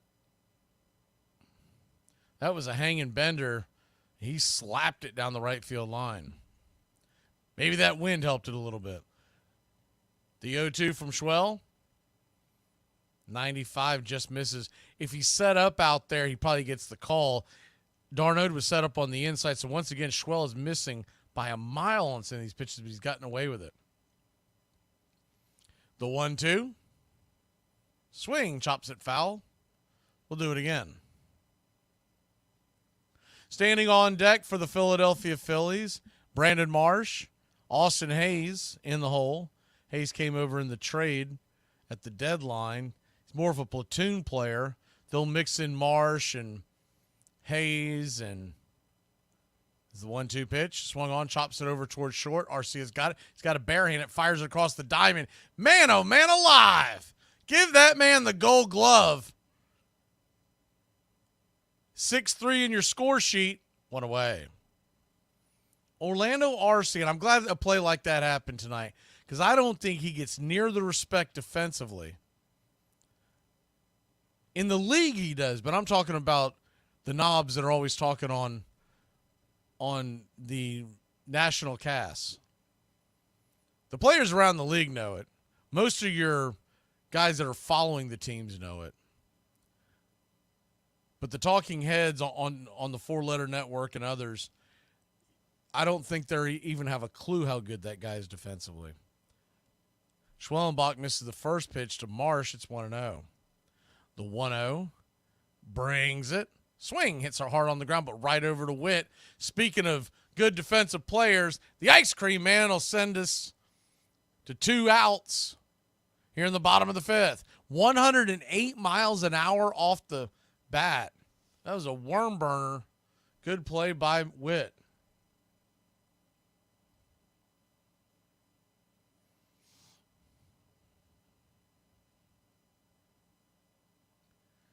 Braves 2, Phillies nothing. Bottom of the 5th.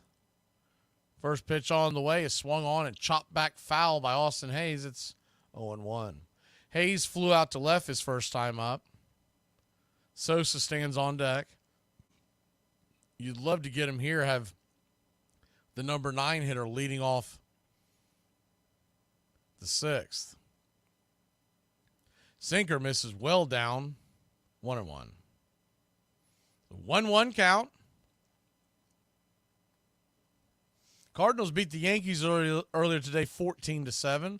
1-1. Comebacker to the mound. Good play by Schwell. Schwell of a good defensive play. 1-3 put out, and that'll end the inning. Adam Ball lends it. We'll be back in a flash. Braves grab the bats up by just 2. Why do boomers get up an hour early just to sit there at the table and drink coffee? Because we don't want to listen to your bull crap. It takes the cup of coffee to listen to your stuff. All right, tell your joke. Why are you chicken so funny? Why? Because Steak sauce or no steak sauce? All right, okay, first of all, if you got a steak that's good enough, then you're not going to need no steak sauce. But if you're eating a steak that's like charcoal, then you're going to end up with some kind of steak. If you don't shut up, I'm talking. That girl looked like a grown-up Oompa Loompa. I prefer Minion, but okay. She had the body type of a Minion. Unibody. Yeah, like everybody asks me, like, so what's your type? And I'm like, I've been all over the board at this point. He really has. I'm impressed with like one or two of them that he brings home, and then the next one I'm like, what happened? That one that you brought on that had like 4 chins. Lower the expectations. But you can't get no lower. You can't get no lower. Armchair. Let me tell you something. If the U.S. government decides to stick a tracking device up your ass, you say thank you. And God bless America. Harry Wright eats baseball, breathes baseball, thinks baseball, dreams baseball, and incorporates baseball in his prayers. Cincinnati Enquirer. Hi, I'm Mac Magee. Braves Country Radio. Pull up a chair. Your home for the classic call of Braves Country Baseball.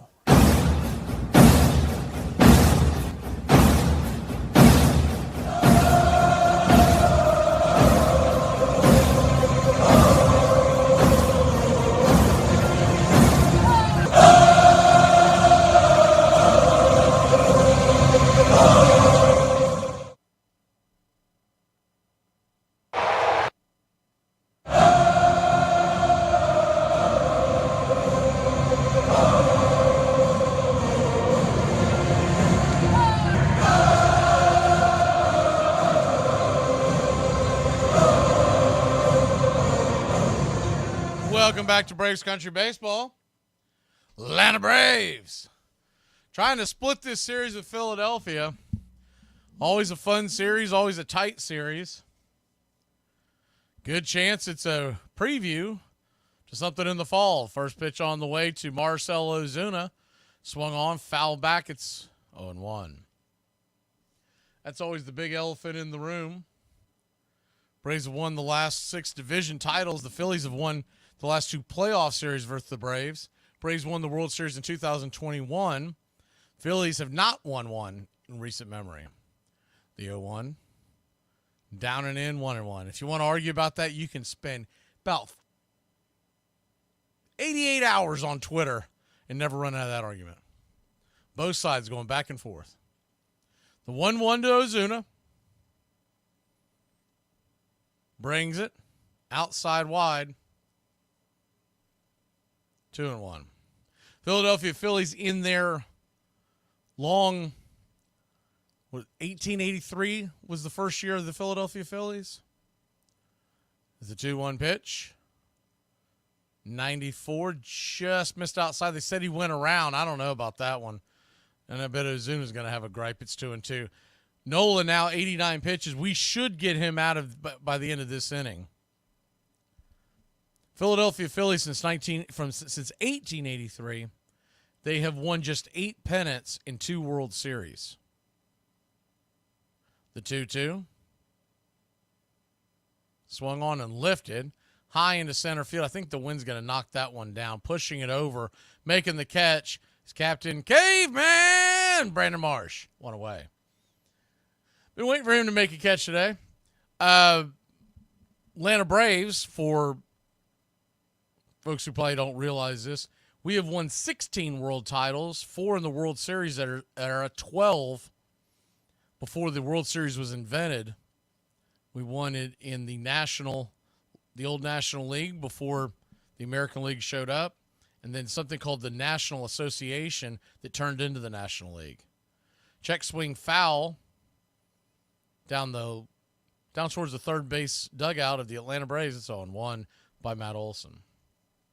So 16 world titles, 23 divisions, and 22 pennants. The 0-1 brings it down and in, 1-1. So no matter what you're told, we are not the same. It's a very long, illustrious history of what began in Boston as the Boston Red Stockings way back in 1876. The 1-1 pitch misses high, 2-1. They started in the NA in 1871. So a 2-1 count, and the reason why they're the longest continuous franchise in North American sports is the 2-1 swung on, swatted foul, 2-2. Is because even though you will hear about the Reds starting a few years earlier, they broke up for a few years because the fans quit going to games after the Reds lost one of their barnstorming games against the New York baseball team. The 2-2 swung on, lifted high, deep into left field, but the wind will definitely knock that one down 2 away. Red Stockings had a consecutive win streak of 131 games, and they were packed everywhere they went. Now, this is before you played every game every day like you do now. They were on a barnstorming tour. They were packed everywhere they went, and they played in what was the very first extra innings game in baseball history, organized baseball history. They were tied with the New York Baseball Club. The first pitch on the way to Travis d'Arnaud's a swing and a miss strike. It's 0-1. And a team that was known as the Knickerbockers, they really weren't an organized baseball club, but they took on the Reds, and the game ended up in a tie, and they could have called it a tie, and they probably would have kept their fan base. They decided to try extra innings, and the rest is history. The 0-1 swung on, pops it back foul, 0-2. So if you wonder who the first original bandwagon fans were in American sports, Cincinnati Reds did it right, man. They said, you won 131 in a row, you lost, we're done, I don't want to see you anymore. So an 0-2 count, pitch on the way, in the dirt, 1-2. Braves 2, Phillies nothing. Nola about to throw his 99th pitch. If he gets out of this right here, they may send him out, but I don't think they would. Not with a 6-game lead in the division with only about 28 games to go. The 1-2, down and away. Good take by d'Arnaud. 2-2. About to hit his 100 pitch mark. You got to look at it from the Phillies from the big picture. They want to make sure their guys stay healthy down the stretch. The 2-2. Caught looking, strike 3. d'Arnaud, you got to swing the bat, my man. We'll be back in a flash, heading to the bottom of the 6th. Phillies trailing by only 2. Why do boomers get up an hour early just to sit there at the table and drink coffee? Because we don't want to listen to your bull crap. It takes the cup of coffee to listen to your stuff. All right, tell your joke. Why are you singing so funny? Why? Because Steak sauce or no steak sauce? All right, okay, first of all, if you got a steak that's good enough, then you're not going to need no steak sauce. But if you're eating a steak that's like charcoal, then you're going to end up with some kind of steak. If you don't shut up, I'm talking. That girl looked like a grown-up Oompa Loompa. I prefer Minion, but okay. She had the body type of a Minion. Unibody. Yeah, like everybody asks me, like, so what's your type? And I'm like, I've been all over the board at this point. He really has. I'm impressed with like 1 or 2 of them that he brings home, and then the next one I'm like, what happened? That one that you brought on that had like 4 chins. Lower the expectations. But you can't get no lower. You can't get no lower. Armchair. Let me tell you something. If the U.S. government decides to stick a tracking device up your ass, you say thank you. And God bless America. Harry Wright eats baseball, breathes baseball, thinks baseball, dreams baseball, and incorporates baseball in his prayers. Cincinnati Enquirer. Hi, I'm Mac Magee. Braves Country Radio. Pull up a chair. Your home for the classic call of Braves Country Baseball.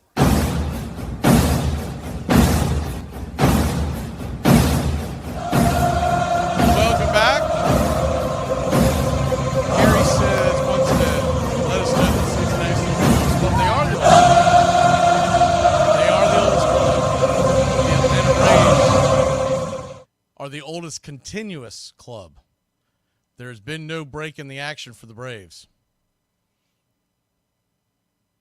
Braves lead this 1-2-0. I always just thought it was an interesting footnote in history that a team could win 131 in a row. They lose one game, and the fans are like, that's it. We've had enough. We're out of you. Fire them. What is this, an SEC football coach? Get rid of him.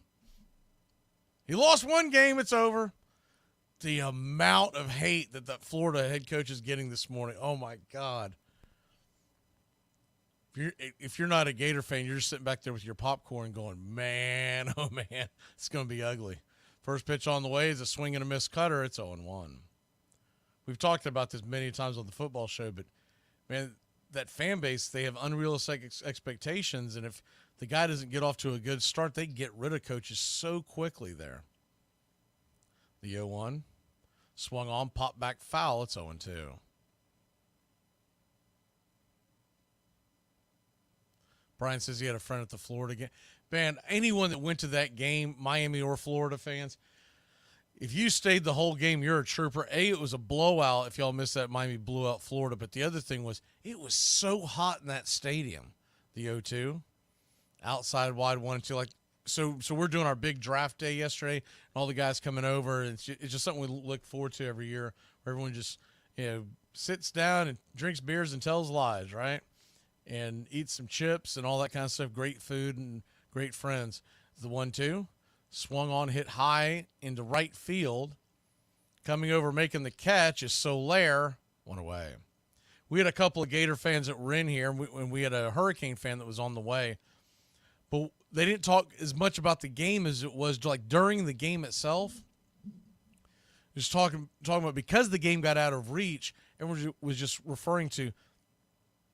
It was 94-95 at kickoff, and I think on field it was like 110-ish. Not to mention the humidity in Florida is on a different level.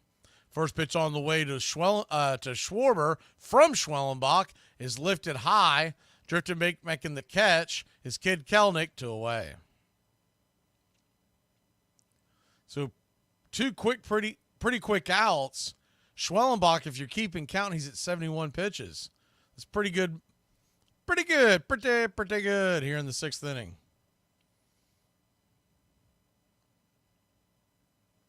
First pitch on the way to Turner is a P at the knees for a strike. It's 0-1.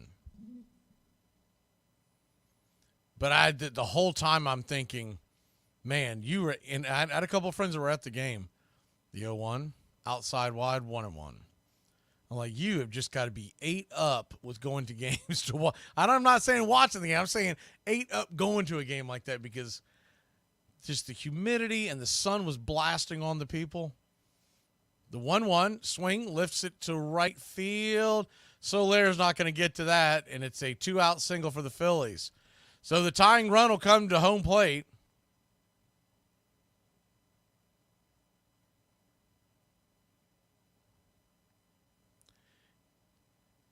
Carrie says Pete never, I think she means bet on the Reds. Bet against the Reds or them losing. That's what he says. Bryce Harper stands in, 96 outside wide. It's 1-0. If you watch that documentary, you don't know what the hell happened because he told everybody for years that he never bet. And then he said, well, I never bet on baseball. And then it was like, well, I bet on the baseball, but I didn't bet on the Reds. And then it was like, yeah, I bet on the Reds. The 1-0. Swing, pops it back, foul, 1-1. I don't think he would. He seems like the kind of because to do something like that, obviously he's a narcissist, but that's what made him a great baseball player. But I don't think he would ever concede defeat. Like, in other words, I believe he would always bet on himself. But there's a reason why even that's illegal, especially when you're the manager, because you're going to manipulate everything. Four-seam fastball, swatted back foul, it's 1-2. If you do that, let's say you're managing, we'll just say the Braves, and you bet on the Braves to win tonight, and it gets really hairy, and you all of a sudden go and put Chris Sale in to end the game, or a reliever that shouldn't be in because they need rest, you can affect things down the road. So that's why it's illegal. Not to mention it's just, it's obvious reasons why it's illegal. The 1-2, up high and wide, 2-2. My thing with Pete Rose has always been this. It's been long enough. I think he deserved a suspension. I think he deserved to be expelled from the league. But I think he's been expelled from the league long enough. Maybe don't let him work in Major League Baseball, but he should be allowed to be voted in. The 2-2, swung on, lifted into left field. That's going to get down for a base hit. That's trouble. That's going to be extra bases, as it was a dying quail, and the runners will move to second and third, and now the tying run is at second, and Schwellenbach, who has outpitched Nola all night long, is in danger of the game being tied on a bloop hit. A broken batter, any kind of goofiness could tie this game. Harper did not get a good swing at that. He just sliced it, and because of the way the defense was playing, nobody was near that ball when it finally came down.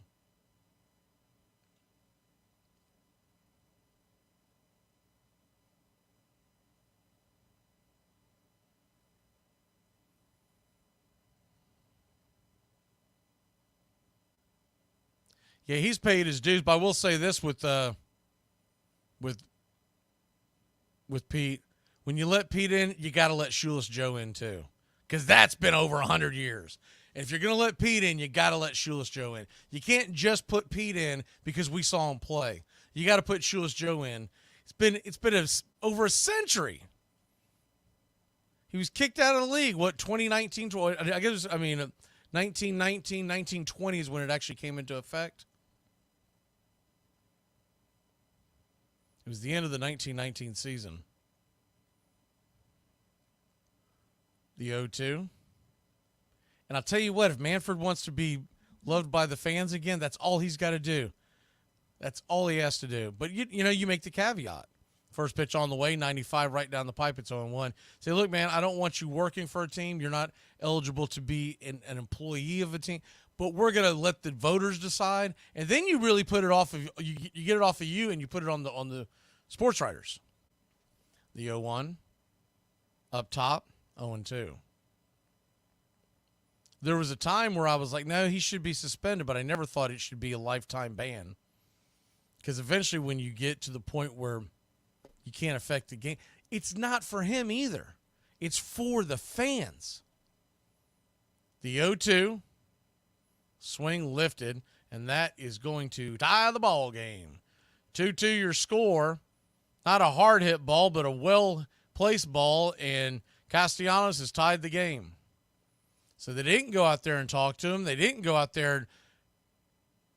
You would have thought with 2 outs and 2 on, they would have went out there and, go out there and come up with a game plan.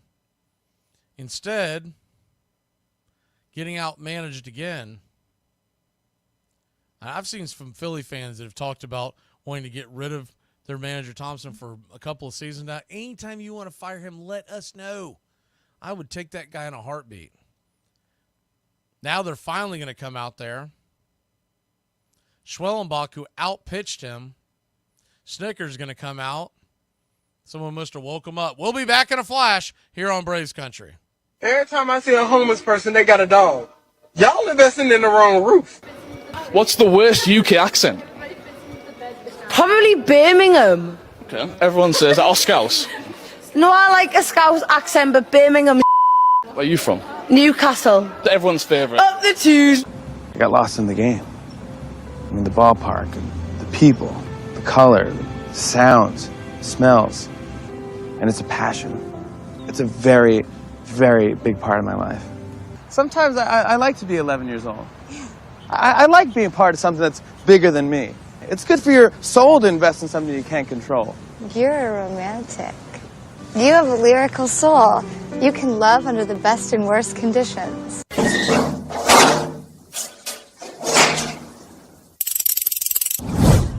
What a big at bat by Lieutenant Dan. Here comes the 2-1 pitch to Jorge Soler, and it is swung on and roasted into left field. Ramalama ding dong, zip boom bam, over the bullpen wall. It's 3-2. Your Atlanta Braves. That ball was crushed like an ant. Absolute jackpot, baby. 3-2. Atlanta leads the game, and the place is going bananas. I hope y'all are dancing in your living room or wherever you're at. Atlanta, back-to-back solo jacks. We've got a 1-run lead. Look out. Braves Country Radio, your home for the classic call of Braves Country Baseball.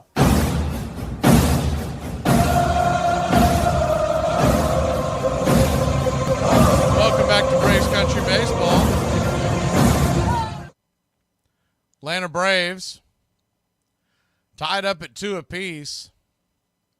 They just will not go out there and talk to their pitchers like other teams do. It's ridiculous. Schwellenbach went 5 2/3. So far, 2 earned runs. He's responsible for the man on second.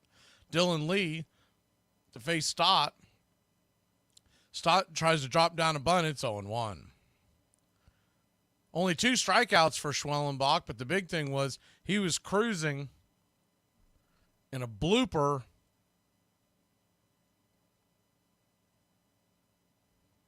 and a well-placed dying quail down the left field line put runners on second and third. The 0-1. Swing and a miss. 1-1. Just insane that you would let a rookie sit out there and twist in the wind. Dylan Lee, a 1.9 ERA, lefty-lefty matchup. Bryson Stott, 0-2 count. Castellanos at second, the pitch. Swing and a miss, strike 3. Got him. That'll end the inning.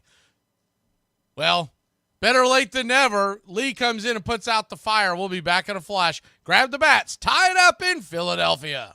This portion of the show is being brought to you by Ed's Almost Good Beer. Remember, Ed's Almost Good Beer was brewed in God's country when God wasn't looking. I woke up this morning and I felt like absolute garbage. For anybody who wants to know what garbage is, that means French for trash. In right field, the crowd is tormenting Strawberries, singing, Darryl, Darryl. It's a tough time for any kid, and especially now as he stands naked under the world out there in right field, and they taunt him and they chant his name. He takes his cap off and reacts to it. It's just been a tough time. I tell you, it's a tough business. You guys are all just like really misogynistic. How do you define misogyny? I don't know. I don't like this. I'm just asking how you define misogyny. Are you okay? Like, do you want to go as in leave?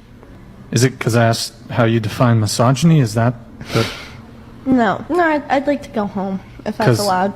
Because I asked about how you define misogyny? Armchair.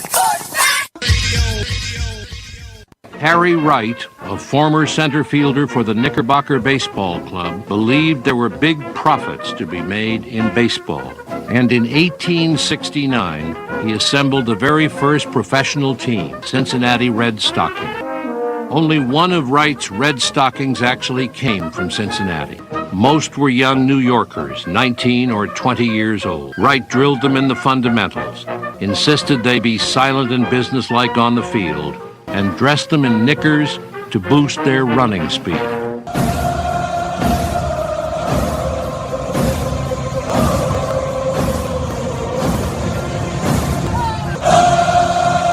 back to Braves Country Baseball. Atlanta Braves,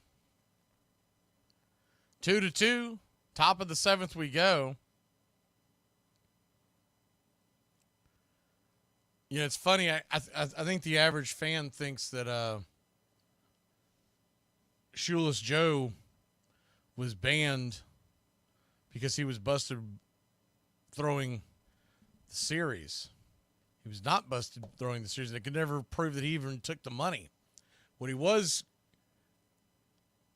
guilty of is the first pitch on the way to Merrifield is up top for Baltimore. He's being in the room when a couple of his teammates were talking about throwing the series. The 1-0 down and in, 2-0. And while that was going on, he refused to take the money on several accounts. People have talked about this. He left the money on the bed his roommate brought to him. The 2-0 to Merrifield, high and out of the zone, 3-0. Orion Kirkering is the pitcher, right-hander. You can't look at any of his stats in the World Series because had they won the World Series, Shoeless Joe would have been the MVP. He played that well, the 3-0. Inside ball 4. He'll head on down to first, a leadoff walk, and let's get it going, Braves Country. The other thing, just to put a cap on that, he signed the papers to admitting that he was in on it. His wife was not in the room. Shoeless Joe Jackson infamously could not read. He was from South Carolina, born in the late 1800s. This is the first pitch on the way to Jerry Kelnick. He's right there on the outer edge for a strike. It's 0-1. He didn't know what he was signing. His wife always signed for him because she was the reader in the family. I know that sounds funny now, but it was pretty common back then. And they got him to admit to something. He didn't understand what he was signing. And so that's why he was kicked out of baseball. The 1-1 count. And of course, that whole thing went down because the owner of the White Sox was just an awful human being. The 1-1. Swing and a miss, 98 miles an hour. Blew it right by him, 1-2. But even with all that being said, and what Pete did was deliberate and all that kind of stuff, I still think enough time has passed for both. So a 1-2 count, runner on first, nobody out. Merrifield, the good speed, the pitch, swung on, pops it up.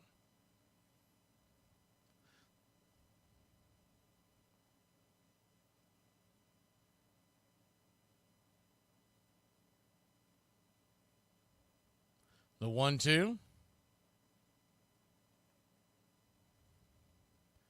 Swing, hits it over to first. Bryce Harper's got it, a high throw, but he's going to tag out Merrifield to a double play, 2 down. Good play by Harper, better play by Turner. It was a bad throw by Harper after he stepped on first. Turner had to leap up. Merrifield was just trying to find somewhere to find the base, but he was caught dead meat. With Harper holding the runner, he was standing right on first, so when the ball was hit to him, all he had to do was step on first and then gun it down to second. First pitch on the way to Orlando Arcia. Let him be the man of the hour, right? First pitch is up top, 0-1. The 0-1 brings it. Inside almost gets him, 97 miles an hour. 1-1. I don't think there was any intent there. Can't imagine you'd want to walk the 1-1 right there for did they not call a strike? He went around, says home plate first base umpire Vic Carapazza, but that pitch looked like in the zone anyways. That was odd. The 1-2, that's Moscaso for you. The 1-2. Outside wide, 2-2. If Arcia could just find a way to get on, you could clear Gio for the next inning, if nothing else. The 2-2 swings, chops it foul. We'll do it again.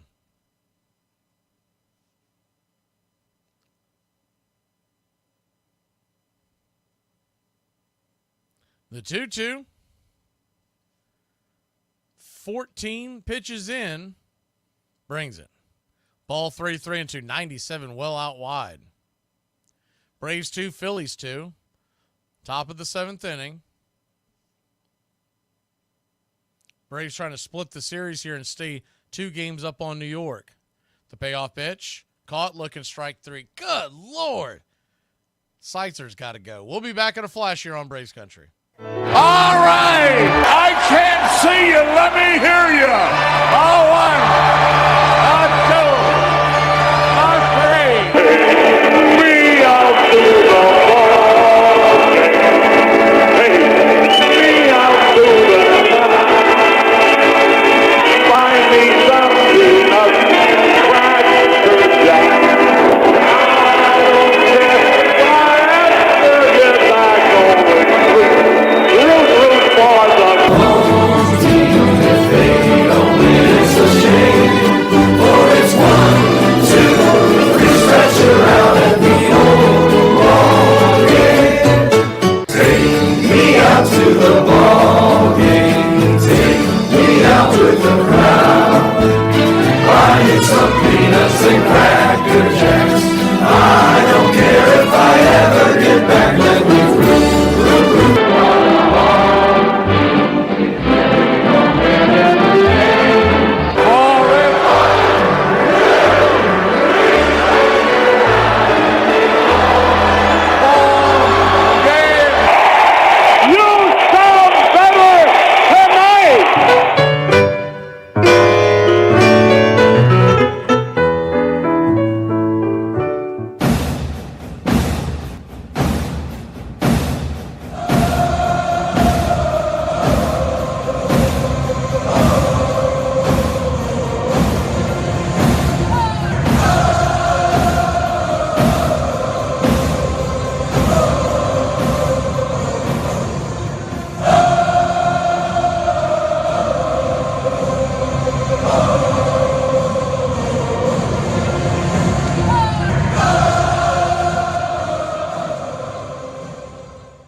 Even the other guys that were kicked out of the league for the White Sox for doing what they did, and they were guilty,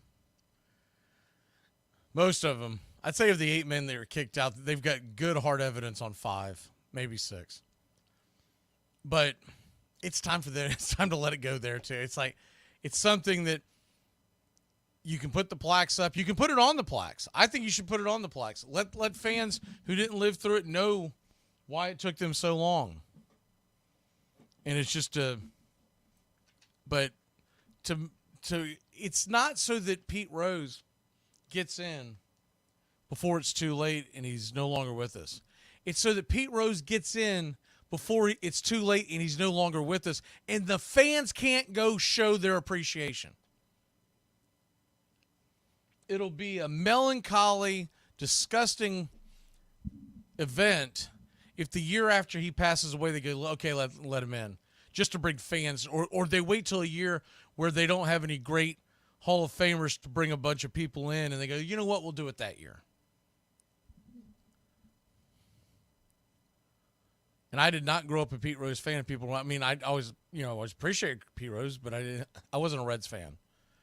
And I remember where I was when he broke the record for most hits, and I thought it was awesome when I was a kid, and I was like, yeah, this is awesome. I'll never forget that. But I'm not saying this because I'm a Pete Rose fan, and I'm definitely not a White Sox fan. But I'm a fan of the game, and I think it's bad for the game to be so petty for so long. Pierce Johnson comes on. In a tie ball game, first pitch on the way is a hanging curveball to JT Realmuto. It's 0-1. He has not been great his last several outings. His command has been sketchy at best. The 0-1 swung on, blasted high, but got underneath that one. Coming over, making the catch is Money Mike, one away. They're trying to get it to the 8th. They've got to get Pierce Johnson right, though.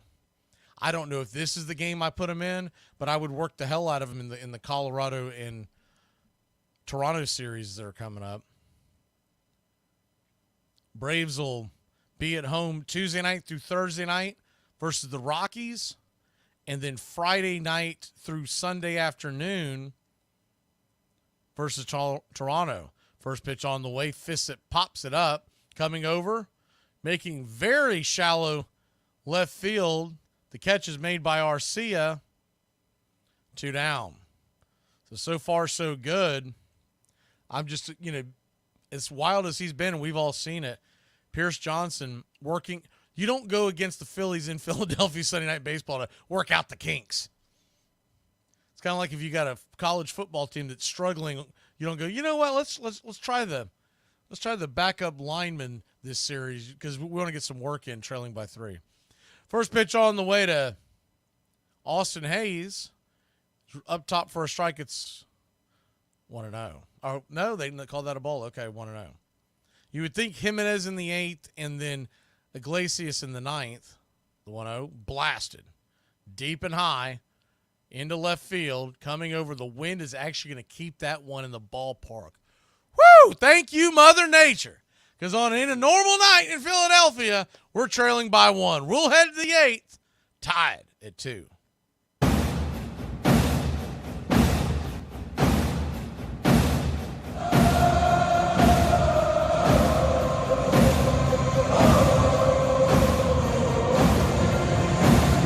Some people exercise before breakfast. I've watched a show I didn't like because the remote fell on the floor. You can't go cheap on the TP. So I'm going to throw the honorable mention of diapers.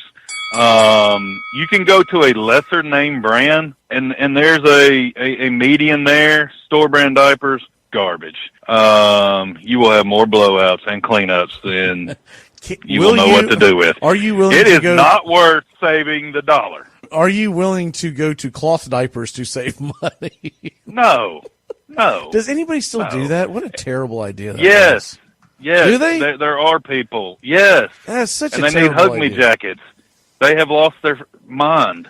There's no way I would process that thing through my washing Why would I want? and then ever wear anything out of it again. I mean, if someone drizzles on my shoes in the men's room, I'm throwing them out. I don't want a full-blown episode and go, well, we can reuse those. Don't throw them out. Who came up with that idea? Armchair. Moving on, the holiday party. I put you two in charge of the dessert, and I specifically asked for an edible arrangement, like a fruit basket of sorts, not an arrangement of edibles. What went wrong here? I delegated this to Brian, and I told him to get an edible arrangement. Okay, that wasn't clear to me because Kate said the brownies were a big hit last year, so Brian, Matt literally had 4 of them, and he was so relaxed that he fell asleep during our Secret Santa. For the first time, to the shock of the baseball community, he paid each player a salary. The highest paid was Harry's brother George, the shortstop, who received a considerable sum of $1,400 a season, 7 times the average working man's wage.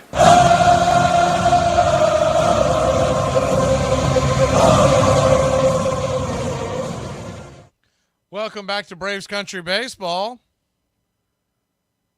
Atlanta Braves and Phillies tied up at 2, top of the 8th.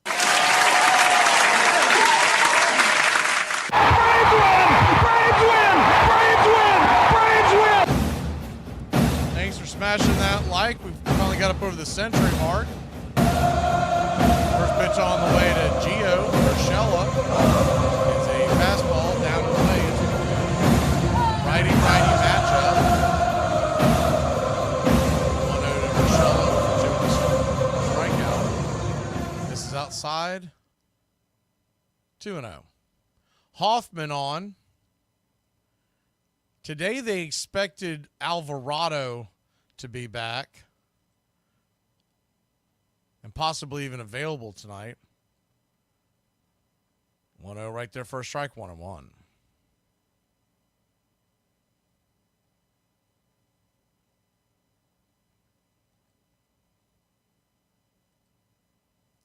The 2-1. Swing and a miss, 87.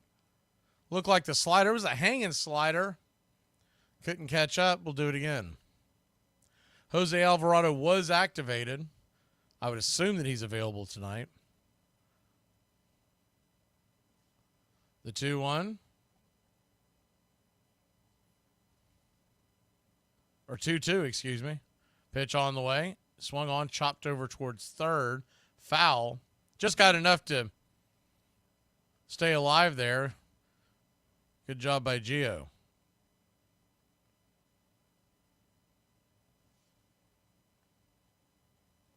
The 2-2.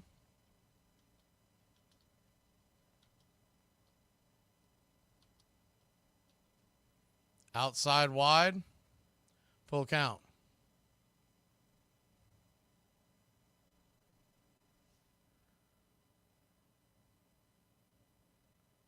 So a full count.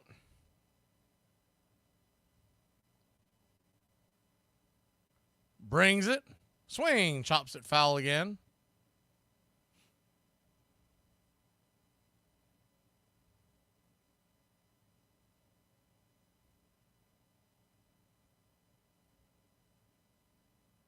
Braves 2, Phillies 2. Top of the 8th. Here comes the pitch. Swing lifted into left field. That ball is going to get down for a base hit. So a leadoff single for your Atlanta Braves. Good piece of hitting there by Gio Urshela.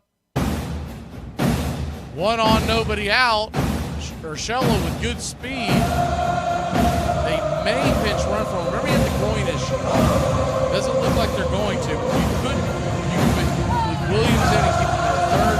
Remember tonight, they've added Eli White to the roster, so he could pitch run as well at any point. I would think they would save Eli for a different situation. First pitch on the way to Harris is inside. It's 1-0. That's the great thing of when they get to that roster expansion in September. So, A, you don't have to worry about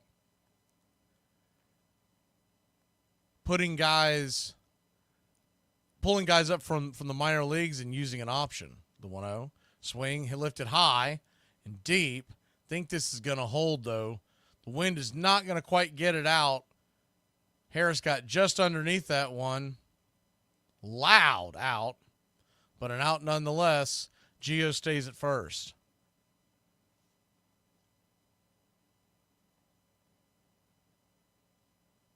Looks like Cody Clemens was the guy that was added by the Phillies.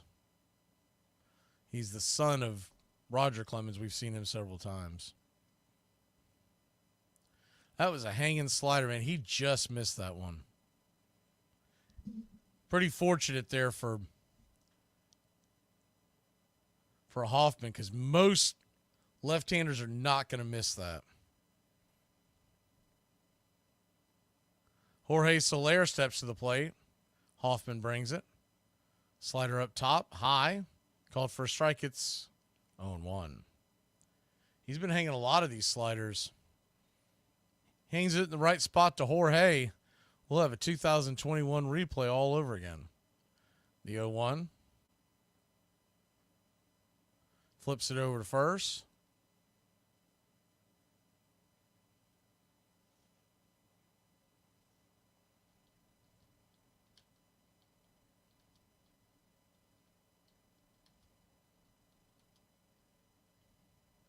The 0-1 to Soler. Kicks and fires. Down and away. 1-1.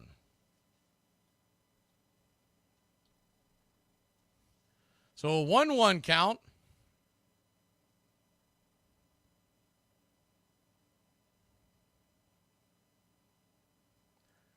Getting a pretty good lead is Gio. JT is behind the plate. The pitch. Swing. Pops it back foul. 1-2. You think you might get a slider here. Will we get one? We get one that's down and away. If so, does Gio go? JT, really tough customer behind the plate to go on. The 1-2. Tyler says he's got 300 on the Phillies money line. See if we can jinx that. There's no way he could lose that one. This is in the bag. The 1-2. Inside 2-2. So a 2-2 count.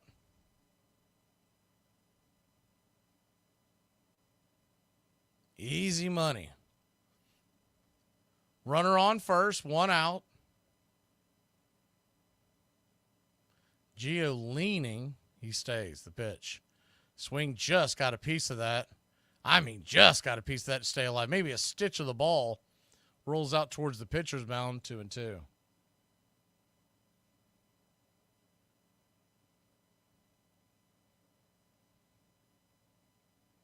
I was curious to see, but it didn't happen. I thought maybe the ball boy on that play is the 2-2 swing and a miss, strike 3, 96 up top, 2 away.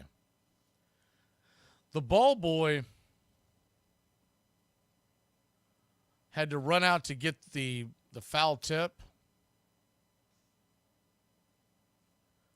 And I thought maybe you're going to see the ball boy appear in between the home plate and the pitcher's mound, but we didn't.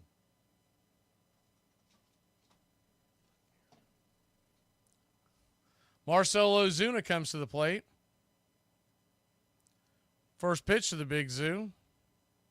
Swing and a miss. The 87-mile-an-hour slider on the outer edge. It's 0-1. The 0-1. Righty. Kicks and fires. Up top, misses high. 1-1. Braves 2, Phillies 2, top of the 8th.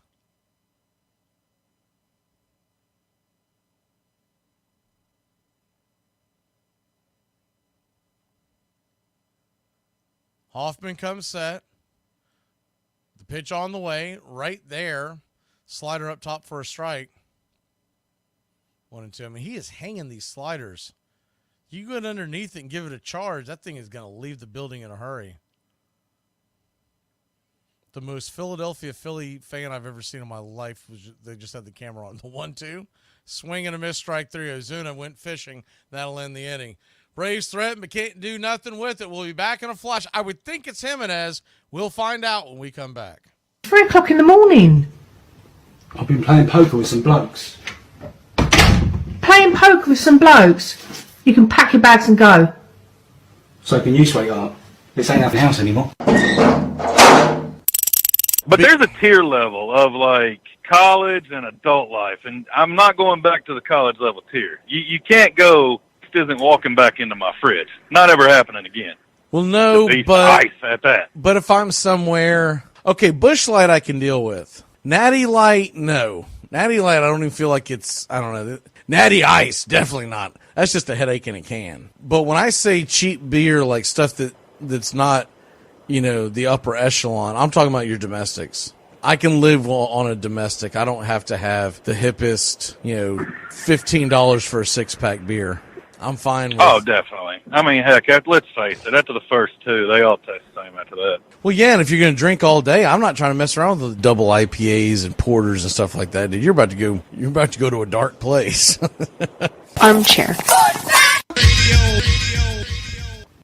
I just got out of Target, and this guy said, "Hey, you know that's not Nirvana on your shirt." And I'm like, I'm pretty sure I know Nirvana, man. Bop's one of my favorite songs, okay? The Red Stockings finished their first season with a record of 65 wins and not a single loss. They also managed to turn a profit for their investors, $1.39. The city that had once prided itself on the stockyards had become the baseball capital of the country, and the Red Stockings spread the gospel from New York to San Francisco, traveling on the just completed Transcontinental Railroad. Braves Country Radio. Please like and subscribe today. YouTube.com/@Braves Country.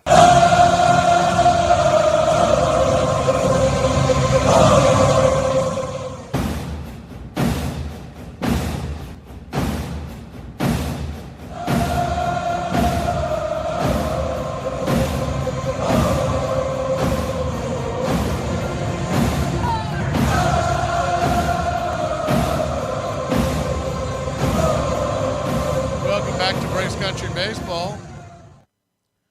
Atlanta Braves. Philadelphia Phillies all tied up at 2. Jimenez comes on batting with a 278 ERA. First pitch on the way. Fastball up top for a strike to Cody Clemens, who's batting for Edmund Sosa. It's 0-1. The 0-1. Swung on, pops it back foul. 0-2. Braves trying to keep it right where it's at. Looking forward to the top of the 9th. You'll have Olsen, Darnold, and Merrifield due up.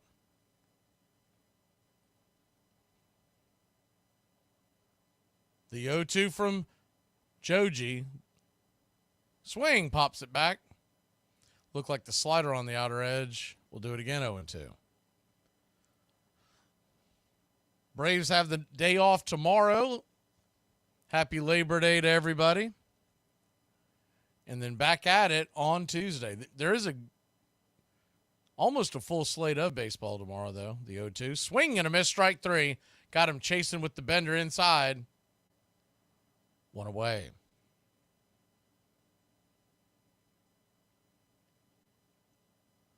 There's day games all day tomorrow. It's really odd that the Braves are off on Labor Day. They usually play Labor Day, but they must have gotten it off because sometimes what these teams will do is they'll put in requests and say, hey, if we do this, can we have this off? That kind of thing. First pitch on the way is a 96-mile-an-hour fastball blown right by Schwarber. It's 0-1. That's why you see the Braves typically hosting the 4th of July because they put in to ask for it. The 0-1 misses high, 1-1. And some of the concessions they'll make is the Braves, you noticed recently, we have not hosted opening day. The real opening day, the first day of baseball. We usually are on the road for a series or so. The 0-1 swatted back foul. 0-2. One of the things that they fight for is they say, we would like the 4th of July, but more importantly, we want fewer day games during the school session as far as day home games, and we don't want a ton of day home games in the hot months, July and August. The pitch on the way. Swing and a miss. Strike 3. Got him with the bender. 2 away. Haven't looked at the times this year and everything for next year, but I'm sure it's more of the same. Because I've seen people complain about why are we not hosting opening day, and I was wondering about that, so I did some digging, and that's essentially why. They don't always get that, but that's what they ask for. Trey Turner comes to the plate. First pitch, outside wide for a ball. It's 1-0. Conversely, Cincinnati always hosts opening day, mainly because it's tradition, but they do ask, they want to host opening day. The 1-0. Kicks and fires. Swing and a miss. 1-1. Slider on the outer edge. Cincinnati, because it's a big tradition, they host a day game. The Braves have no desire to host a day game because it's the middle of the school season. The 1-1, swing and a miss, 1-2. If they do host a day game in Atlanta, they ask that it's later, so like 4 o'clock. A few years ago, they hosted a night game on opening day. That was because they just won the World Series and ESPN wanted the game. Pitch on the way. Swing and a miss. Strike 3. How about Joji coming in and striking out the side? Let's grab the bats and get this W in the books.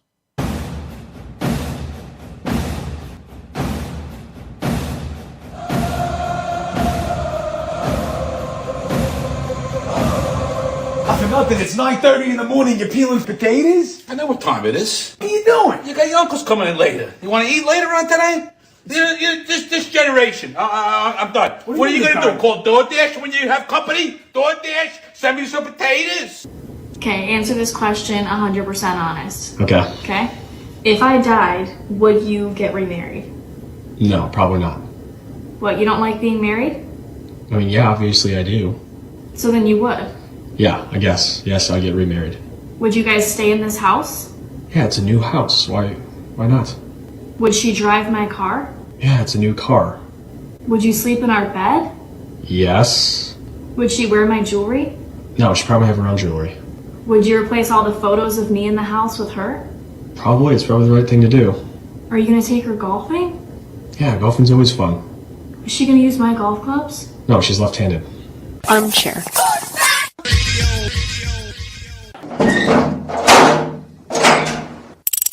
I'm going to go, and I guess to hone it in, I was going to say chemicals, but cleaning supplies. Okay, yeah, I like it. You can go cheap on them. You can buy store brand. Doesn't clean to your satisfaction. Just add a little more to it. What you and I have told the American public today is there's certain things that you don't want to go cheap on, but if it comes down to your health or your cleanliness, you're fine with it. Armchair. Every magnate in the country is indebted to this man, Harry Wright, for the establishment of baseball as a business, and every patron for furnishing him with a systematic recreation. Every player is indebted to him for inaugurating an occupation by which he gains a livelihood, and the country at large for adding one more industry to furnish employment: sporting life.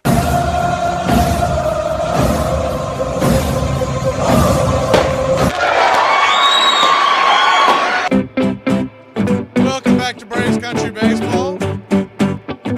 Welcome into the Country Club. We got Robert, Lewis, Rishi, Bright Wolf. Tyler's asked, how long have you been doing? We've been doing this channel as Matt Olson comes to the plate. First pitch on the way, sliced into left field. That's going to get down for a base hit. A leadoff single. So I've been doing play-by-play off and on. What was that, Tyler? I've been doing play-by-play off and on a long time. I used to do it in college, and then life got in the way because I went into the restaurant business, etc. And we started doing sports talk again. I took that back up in 2014. And to cut to the chase, we started doing the play-by-play as the first pitch on the way to Darnode is up top. High for a ball, it's 1-0. Started doing it again, had to knock the rust off in 2021. Did it, just celebrated the third anniversary of it. We started in late August of 2021. So this is the fourth season, but the third full season here on YouTube. Pitch to Darnode up top, 1-1. So a 1-1 count.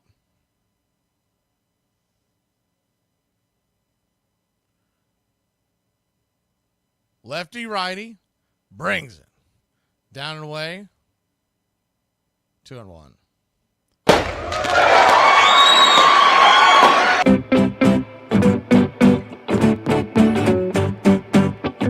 Welcome to the Country Club. Marie, J. Marie, is that what it is?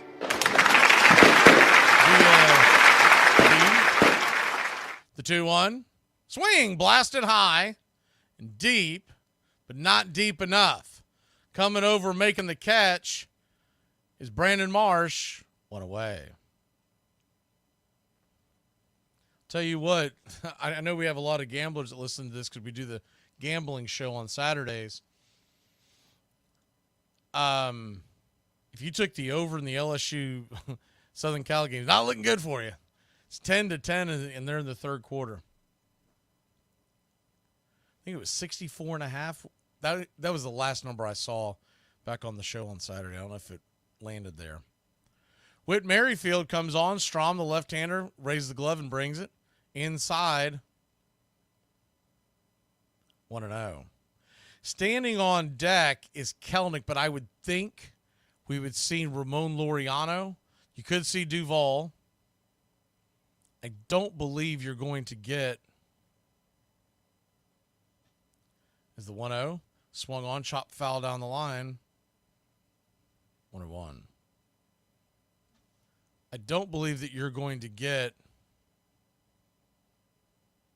By the way, Luke Williams is in for Gio Urshela. I think I failed to mention that earlier. White has come in to run for Soler at first. 1-1, swing and a miss, 1-2.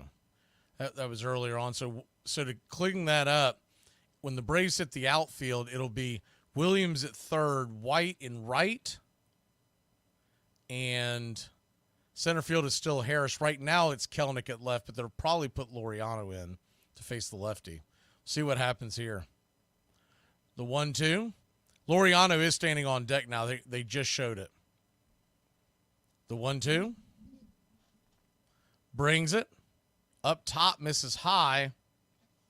2-2. So a 2-2 count.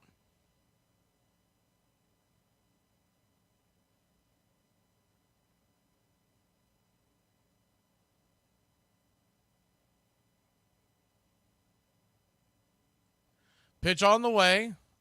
81-mile-an-hour slider. He wanted the call. It looked like it probably missed the zone, but JT Realmuto did such a good job of framing it.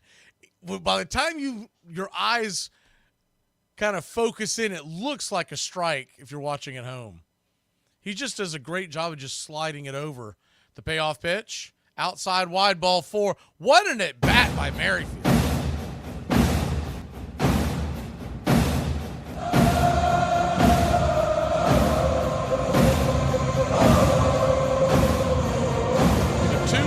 One out. Laureano will be the batter. We'll see if they stick with Strong. They could go to a couple of right-handers they have available in the pen. Once again, this game isn't as important to Philadelphia as it is to Atlanta. Atlanta's trying to stay 2 in front of the Mets in the wild card. The Phillies have a 6-game lead on the Braves, and this is the last time we'll see each other until possibly the postseason, so no real chance to run them down. First pitch on the way. Cutter misses up top. 1-0. If the Braves were playing the Phillies at home in Atlanta for like 4 games at the end of the season, Philly would be really trying to push them about far back as possible. But Philadelphia now really controls their own destiny, and this loss wouldn't kill them. The 1-0. Swing and a miss. 94 right in his kitchen. 1-1. So a 1-1 count.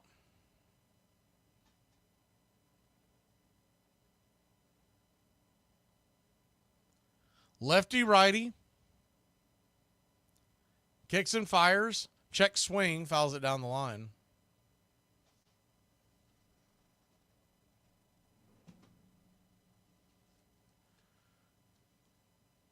Braves 2, Phillies nothing.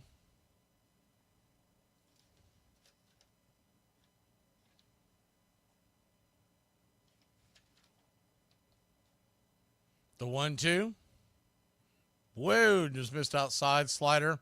Hanging slider. That's just a little further in towards the plate. Laureano might be going bonzo. The 2-2. Tie game, top of the 9th.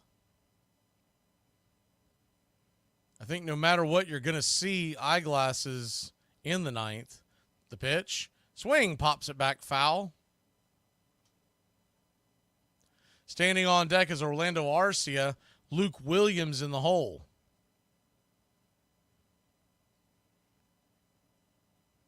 So 7 at the plate, 8 on deck, and 9 in the hole. The 2-2. Kicks and fires. Swing, fouls it straight back.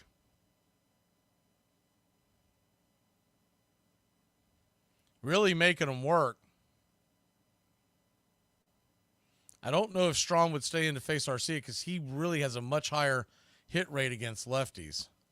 So if you're going to get Strong, you got to get him here. The 2-2. Misses high, ball 3-3 until she got a full count. Olsen at second. So he's not guaranteed to go second to home on a single.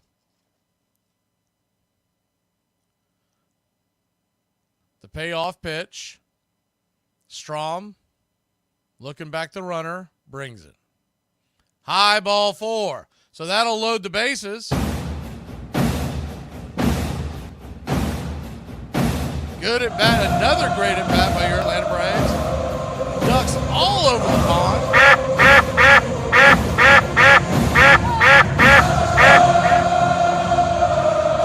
They're going to go out there and talk to him real quick. I guess their plan is to leave strong. And I wasn't sure because, once again, Orlando Arcia hits left-handers much better than right-handers. I believe that's Jose Ruiz warming up in the bullpen for Philadelphia. And it's not that Philly doesn't want to win the game, but I'm just making it obviously clear. It's not because they've already won 2 or 3 against Atlanta, they're not going to put guys in that they don't want to give too much exposure for. Not just the rest. You don't want the Atlanta batters to see these Philadelphia relievers too many times. Because if they run into each other in the playoffs again, but the Braves have no choice because they've got to win because the Mets keep winning. So bases loaded. 1 out. First pitch on the way, 95 miles an hour. Blew it right by him. It's 0-1. Lefty-righty matchup. The 0-1.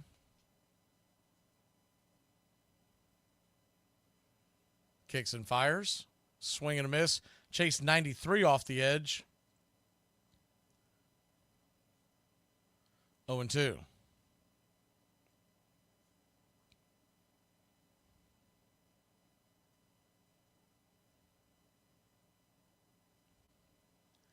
The 0-2. Swung, pops it up. Can of corn. Terrible at bat by Arcia. That'll be an out. 2 away. Bryce Harper with the catch over there behind first base. 2 down. Luke Williams, the batter. Arcia, he's just an absolutely all-or-nothing batter, isn't he? You got to see him roast one in the gap or over the wall, or it's in a bat like that. You would have liked to have seen him take some pitches, considering Strom had just walked the bases loaded. And 2 of those pitches in that at-bat were off the plate. The first pitch on the way to Williams is right there at the knees. It's 0-1. I mean, a situation like this, I don't want you to go down 0-2, but you want to see him work the count, fight the count.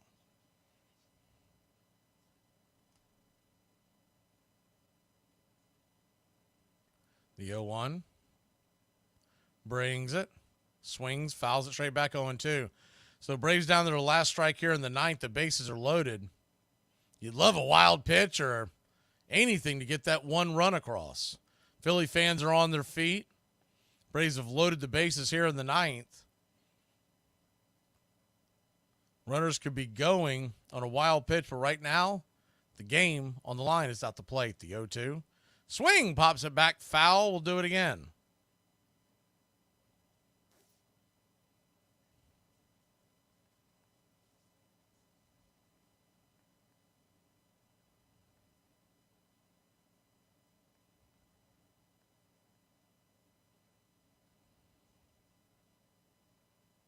The 0-2. Strom kicks and fires. Swung on, lifted into center field, but that will not stay anywhere but in the park. Underneath, making the catches, Brandon Marsh. That'll end the inning. Braves had the bases loaded, 1 out. Couldn't get him in. We'll be back in a flash here on Braves Country.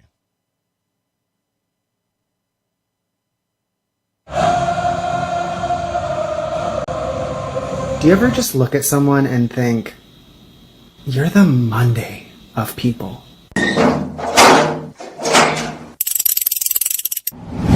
So take us to 1955. Where were you when they won it all? I was in the last period of the day in math class with Mr. Rabin. And it surprised me when I moved south that we weren't doing this. But of course, coming from the New York area, there was always at least one team in the World Series. So each fall, they played the World Series on the radio over the PA system. Remember, this is the 1950s. So they played it during the entire The entire broadcast? Yes. And Okay. teachers had the right, to turn it on and off, maybe teach a little math and then go.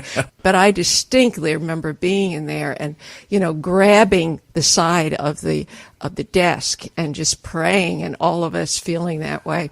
And then when we won, of course, and I guess it must have been during math class, my best memory, that the game was won by the Dodgers. And we just burst out. And I still remember Mr. Rabin looking at us and say, okay, no homework tonight for you Dodger fans, but don't you ever mention this again.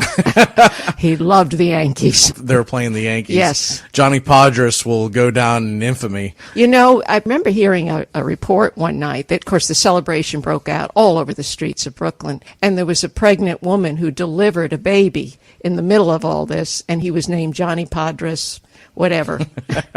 So there may be somebody still wandering around the streets of New York with that name. Armchair. Hi, I'm Mac Magee. Braves Country Radio. Pull up a chair. Your home for the classic call of Braves Country Baseball.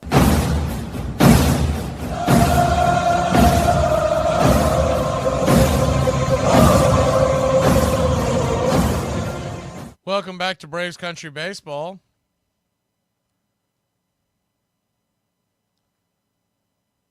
Atlanta Braves, Philadelphia Phillies, we are tied up heading to the bottom of the ninth. Raisel Iglesias, eyeglasses on, now with a sparkling 1.33 ERA, trying to shove this to the 10th inning. First pitch on the way to Bryce Harper. Swung on and banged foul towards the first base dugout. It's 0-1. The heart of the order due up for the Phillies. Harper, Castellanos, and Stott. The 0-1. Swing and a miss at the changeup. 0-2. Nasty pitch. So an 0-2 count.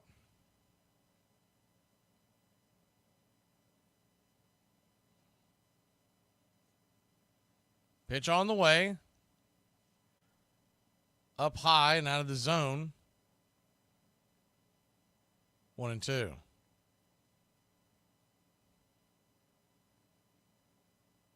The 1-2. Whoa, way high, 97 miles an hour.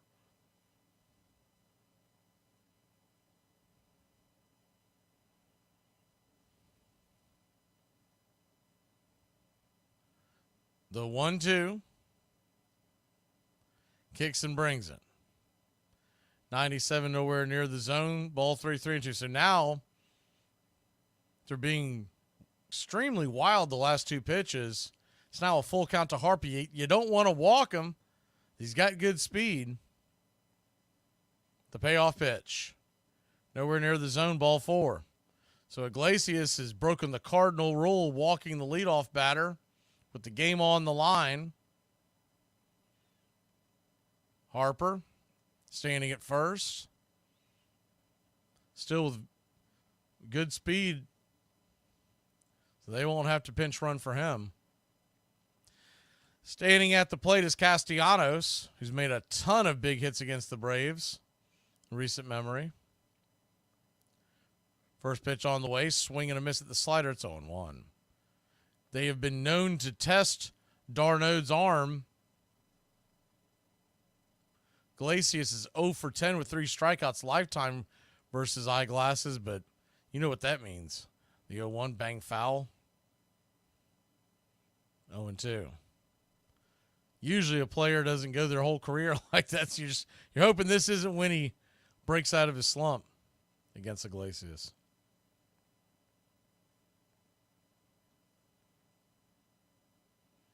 The 0-2.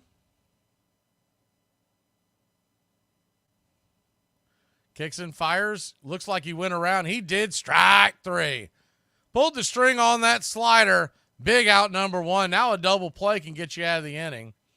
And now you may see Harper thinking about going now.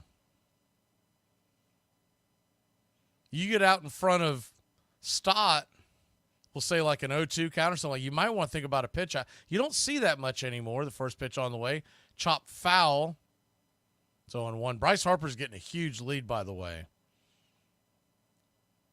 May want to think about firing it down to first behind the play. The 0-1. He's probably like a third of the way down the base paths. Swung on, pop back foul. 0-2. Iglesias.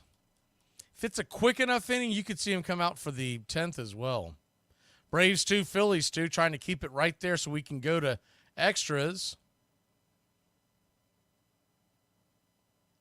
The 0-2. Swung on, chops it over towards second. The lead runner will be out, but that'll be it. A 4-6 put out. Merrifield to Arcia, 2 down.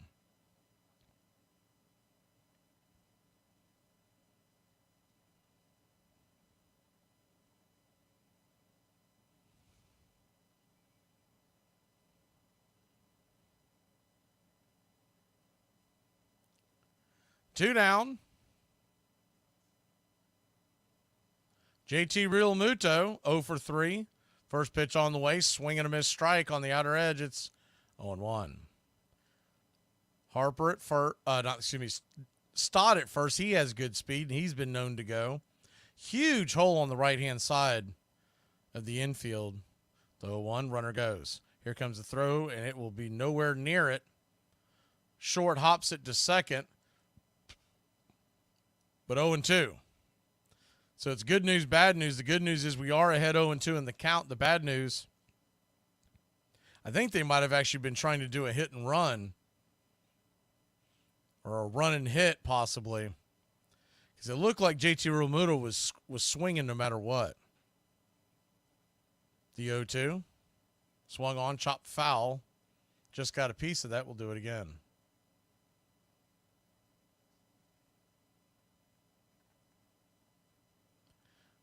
Braves 2, Phillies 2, bottom of the 9th. We got a runner at second and 2 outs.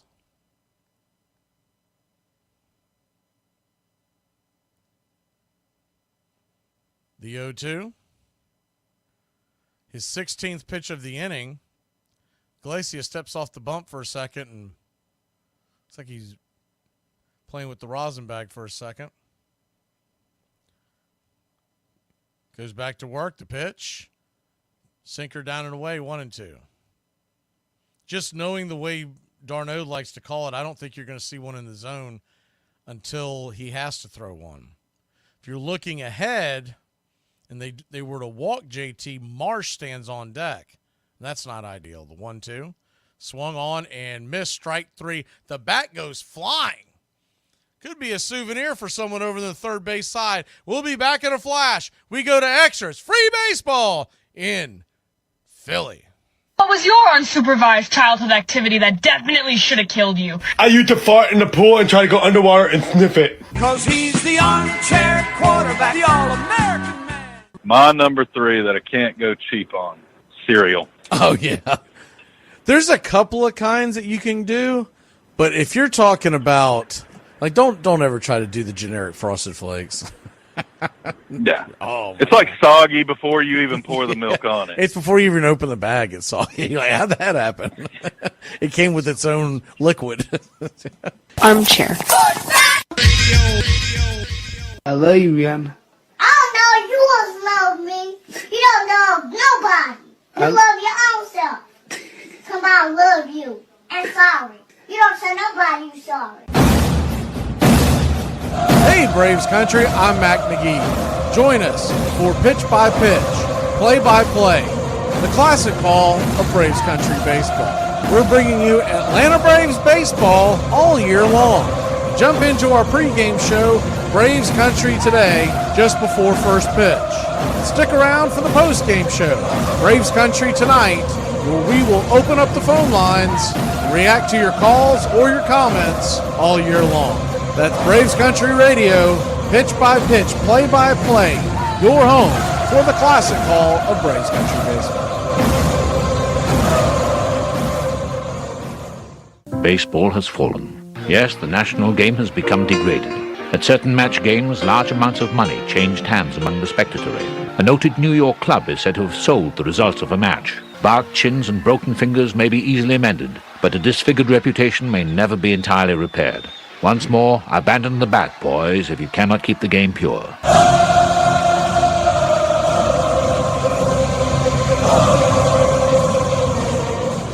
Welcome back to Braves Country Baseball. If you missed the Saturday morning kickoff show, we're back in full this Saturday. No draft or anything like that. It'll just be the show. Not only did I hit the stupid underdog with the Vanderbilt call, I was just alerted. I went 5-1 this weekend, so pretty darn good start. Makes us 16-1 counting the preseason. First pitch on the way to Michael Harris II. It swung on, pops it up high in the sky. Man, he just gives away at bats. Easy out, one down. Swings at the first pitch he sees when you got to move the runner over. And that's why I have the biggest problem with him being a leadoff hitter. He'll get into one every once in a while. But that's why you want him down lower in the order, because if he gets on, you kind of like to have someone on because he doesn't have a high enough on-base percentage. So, coming to the plate now, this is interesting. Adam Duvall.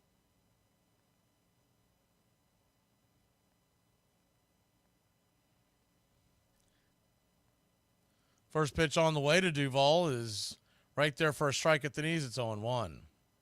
Estevez is the pitcher, by the way. Righty-righty matchup. The 0-1. Williams, the ghost runner, swing and a miss. 1-1.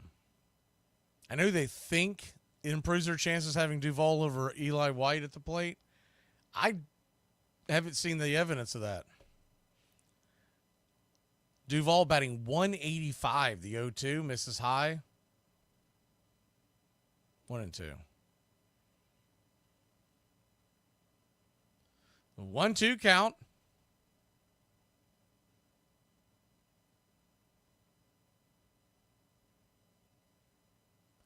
Time is called. Real Muto will be the ghost runner for Philadelphia, but he runs well for a catcher, so it's not really that great of an advantage to have him there.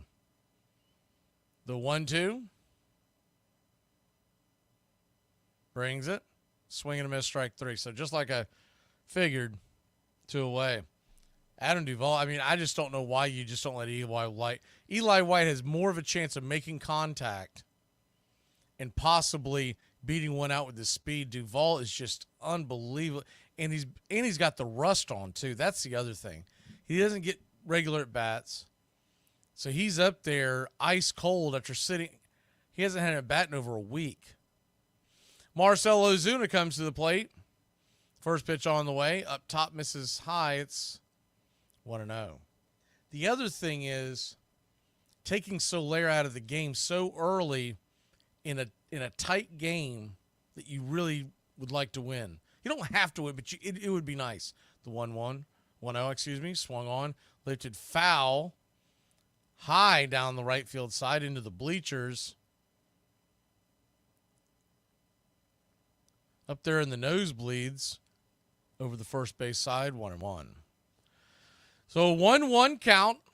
Olsen stands on deck. You'd like to get that runner home. The pitch, swing, hits it up the middle. Easy play.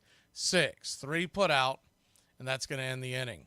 So the Braves don't even move the ghost runner, much less anything else. We'll be back in a flash. Tie game going to the bottom of the 10th. They've got the ghost run advantage now. Braves, wait a minute. Do you think you get me a tape of the show? What on earth for? Well, how often do you get to hear your son on the radio? I'm on the radio every day! Cause he's the armchair quarterback. He's full of beer and he's full of snacks. It could be like a government conspiracy, but it also could be something like, Bigfoot. What's your number one? We never went to the moon. I don't believe it. I think it's a hoax. All right. They filmed it in a studio. Why didn't we ever go back? All right, the crazies is coming out in us today. I'll see that and I'll raise you Area 51.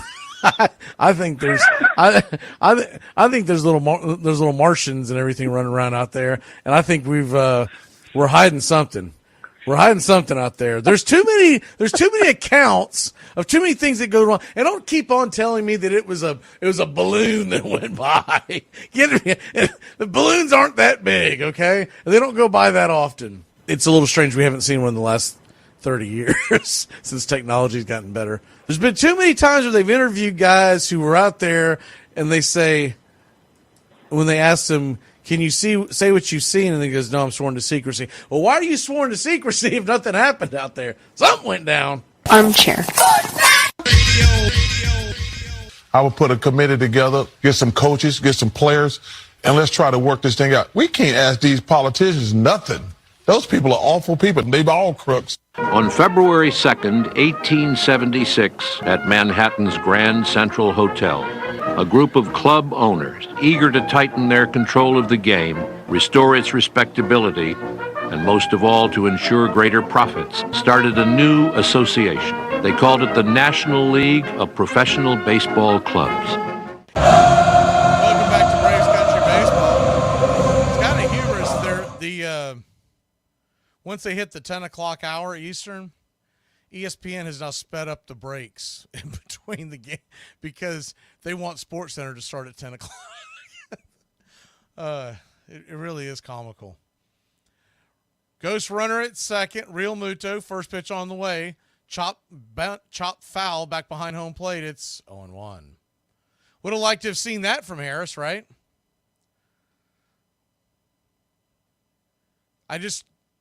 I would like to see more gamers, more guys with that mentality. It's not like they can't get the mentality, but they got to show it. I would like to see more gamers on the Braves roster instead of sitting back and waiting for the 3-run home run. The 0-1 shows bunt again, pops it up, drifting back. That ball's going to go out of play 0-2. So now you'll get Marsh most likely swinging the bat. That could be a good thing. That could be a bad thing, but most likely he's not going to want to take the risk of bunting the third strike foul. Not commonplace anymore, but for those who forget, is the 0-2. Swing and a miss. Strike 3. Got him.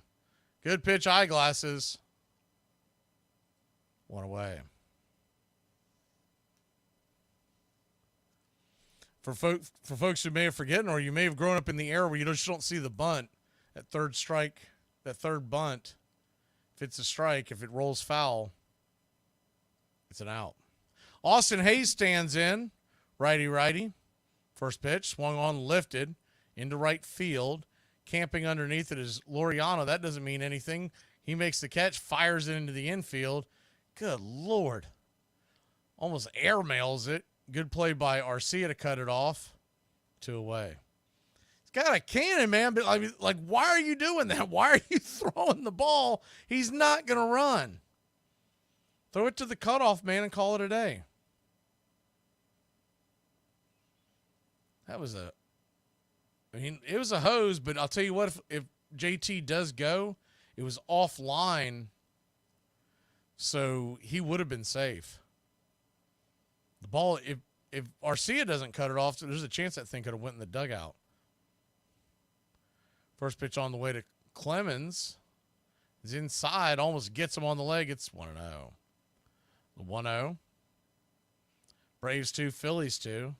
For my money nowadays, this is the best rivalry in baseball.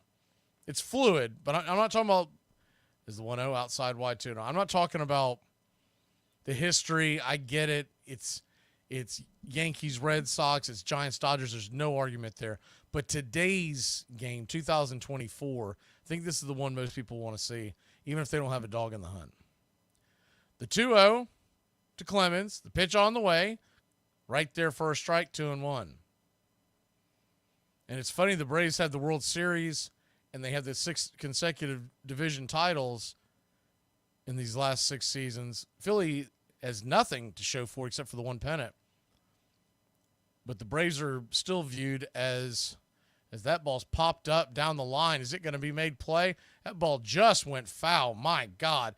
Three players were converging on that, and it just falls foul. If it's fair, it would have fell most likely fair. If it's fair, it most likely falls, and the Phillies win the game. Laureano was sliding, so if it was fair, he would have had an outside chance of making the catch because he just missed it foul. But he was calling everybody off. I think Merrifield's going to make that catch if he's not called off. But Merrifield didn't want his legs taken out from under him. That was almost a hell of a lucky play. ESPN keeps replaying it, but it's easily foul by probably 4 inches. The 2-2.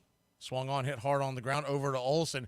Whoo! We're going to get out of this. He'll step on the pillow, and that'll end the inning. G3, if you're scoring at home, let's get some runs, Braves country. Someone calls you fat, just ignore them. You're bigger than that. Hey, Braves country, I'm Mac Magee. Join us for Pitch by Pitch, Play by Play, the classic call of Braves country baseball. We're bringing you Atlanta Braves baseball all year long. Jump into our pregame show, Braves Country Today, just before first pitch. Stick around for the postgame show, Braves Country Tonight, where we will open up the phone lines and react to your calls or your comments all year long. That's Braves Country Radio, pitch by pitch, play by play, your home for the classic call of Braves Country Baseball. Your favorite shot? Favorite shot? I don't know. I had it last night. Lots of them. I think it's called the Picklehead, where it's a shot of Jameson with a little bit of pickle juice chaser, and it's the most wonderful and terrible thing I've ever had in my drinking life. Because once you take the shot, and then you take the pickle juice, there's no burn. There's absolutely no burn, right? And then you're like, well, shoot, yeah, it's just Kool-Aid at that point. It can lead to very bad things. Trust me.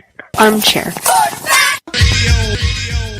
It is ridiculous to pay ball players $2,000 a year, especially when the $800 boys often do just as well. William A. Hulbert, a ruthless coal magnate who owned the Chicago White Stockings, became the National League's president. He immediately took steps to revive the reputation of the professional game. Players were forbidden to drink on the field or off. No beer was to be served on the grounds, and no games were to be played on Sunday. Power was to be invested in the owners, not the players. You're listening to Braves Country Radio, your home for the classic call of Braves Country Baseball. The other thing, didn't even think about it at the time when they were making these moves. I still think they should have let Eli White hit. But when they were making these moves, now there's no one left to pinch run for Ozuna, who is the ghost runner. The only person on the bench left is Sean Murphy. You ain't going to do that. And the only other thing you could do is you could pull a pitcher off to ghost run. But I don't think they'll do that, because if this game were to somehow go to him again, you don't want a pitcher up there hitting. Matt Olson, hopefully, bomb one into the bank, and we don't have to worry about it. First pitch on the way, swung on, roasted over to first base. Good play by Harper, flips it to the pitcher covering the bag. It's going to be a 3-1 put out. Harper to Estevez, one away. Travis d'Arnaud with the chance to give the Braves the lead. A fly ball. It'll have to be deeper, but a fly ball could get Ozuna home, or obviously a base hit. First pitch, down and in. Did he go around? Don't believe he did. 1-0. Southern Cal LSU, they're still in the third quarter. It's 13-17 Trojans, trailing the Tigers, the 1-0. Foul back. 1-1. So a 1-1 count.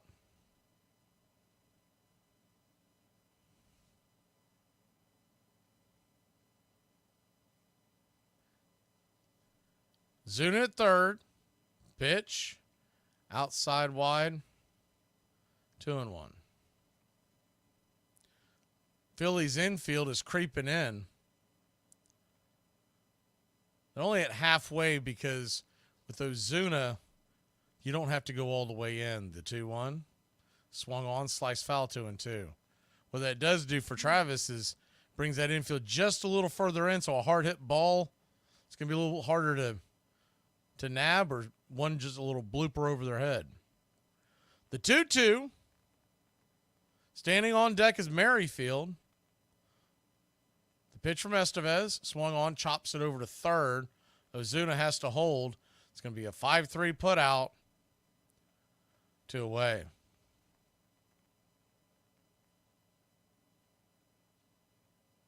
Two down.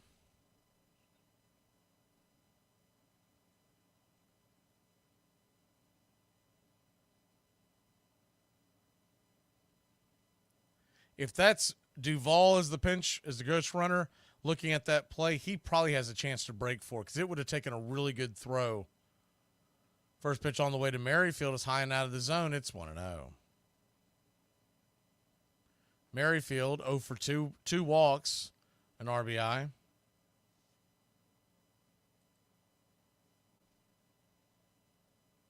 The 1-0. In the dirt, ball gets away, but not far enough. Just kind of trickles past the batter's box. 2-0.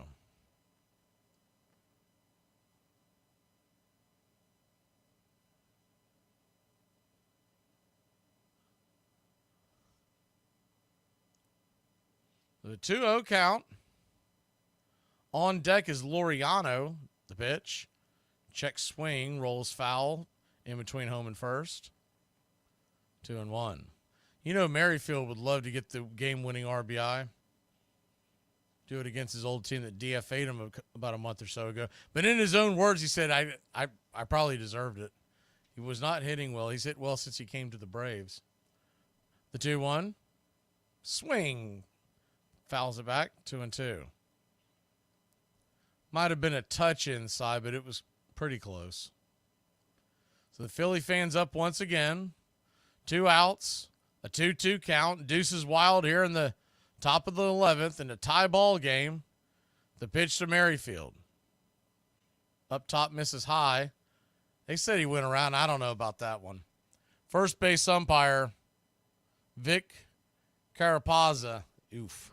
That was a bad call. Merrifield doesn't like it. He's letting him know. I don't blame him. We'll be back in a flash. So I used to date this guy. And he... Oh, I don't think I'm ready to talk about that yet. How to act when you see an attractive person. Quickly look away. Now slowly look back. Slight smile. Look down. Slowly look up at them. Start to wave hi, but then change your mind. Now laugh to yourself. Now dead serious. Now blow them a kiss. Blow them another kiss. Now blow them a French kiss. Flare your nostrils. Now flick your tongue like a lizard. Now squint your eyes and mouth the words, call me. I love when people are like, what are you doing after work? And I'm like, what am I doing after work? I have to make supper. I have to go to bed at 7:30. What do you mean? What am I doing after work? Are we meant to be doing things after work? After a spectacular early season in 1877, the Louisville Grays of the new National League mysteriously lost 7 games in a row. Players bobbled the ball, seemed to slow between bases, swung suspiciously wide. The Grays lost the pennant. Afterwards, some were seen wearing fancy clothes and diamond stick pins. An investigation revealed that gamblers had bought off 4 players, including one of the National League's greatest pitchers, the popular Jim Devlin. When confronted with the evidence, Devlin confessed. I was introduced to a man named McLeod, who said when I wanted to make a little money to let him know was to use the word sash in telegraphing, and he would know what was meant. We made a contract to throw a game in Indianapolis, received $100 from McLeod for it, and gave it to my wife. Welcome back.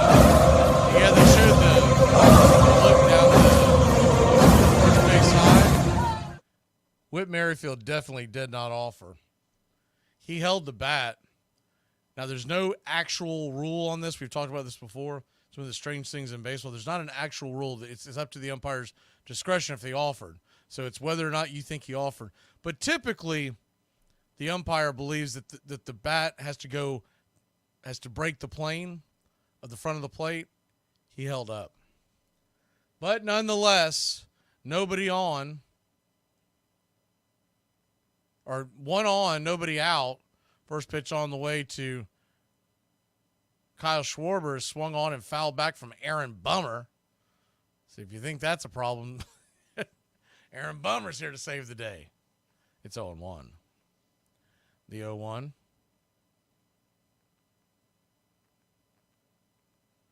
Lefty. Swing. That ball's lifted into center field, going back, making the catch is Harris. He'll fire it over to third.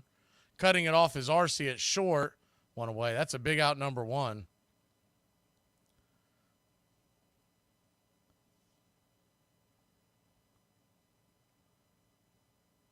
Clemens is the runner at second base. He's got good speed. We're not out of the woods yet. You got Turner, then Harper. I think they really went after Bummer because he's the lefty that you go to now with no more mentor. First pitch on the way, sweeper down and away. Now that one, he said he didn't go. Want to know. Go figure. So a 1-0 count.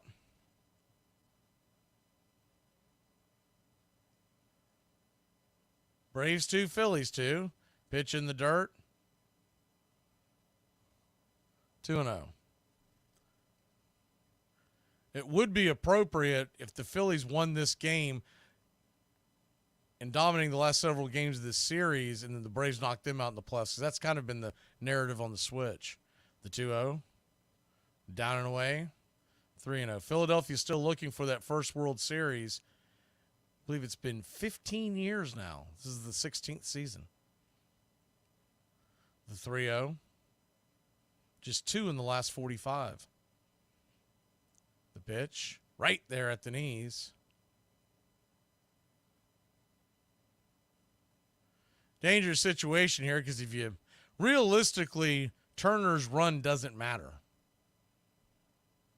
The 3-1 in the dirt, ball 4. He kind of pitched around Turner, and I get it. Harper comes to the plate. This would be a ESPN dream scenario, isn't it? As much as they love to hype Harper.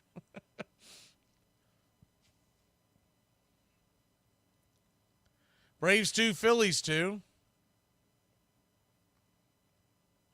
Lefty, pitch to Harper. Swing, slaps it down over to third. It's going to be a wide throw. Did he get him? That was close. So to clean that up, the ball was slapped to third. It goes 5, would have been 5-4-3, and it probably would have been a double play. But the throw was wide from Luke Williams. He throws it to second base. It's almost an error. And I think what it is Merrifield, because Harper was at the plate, came so close.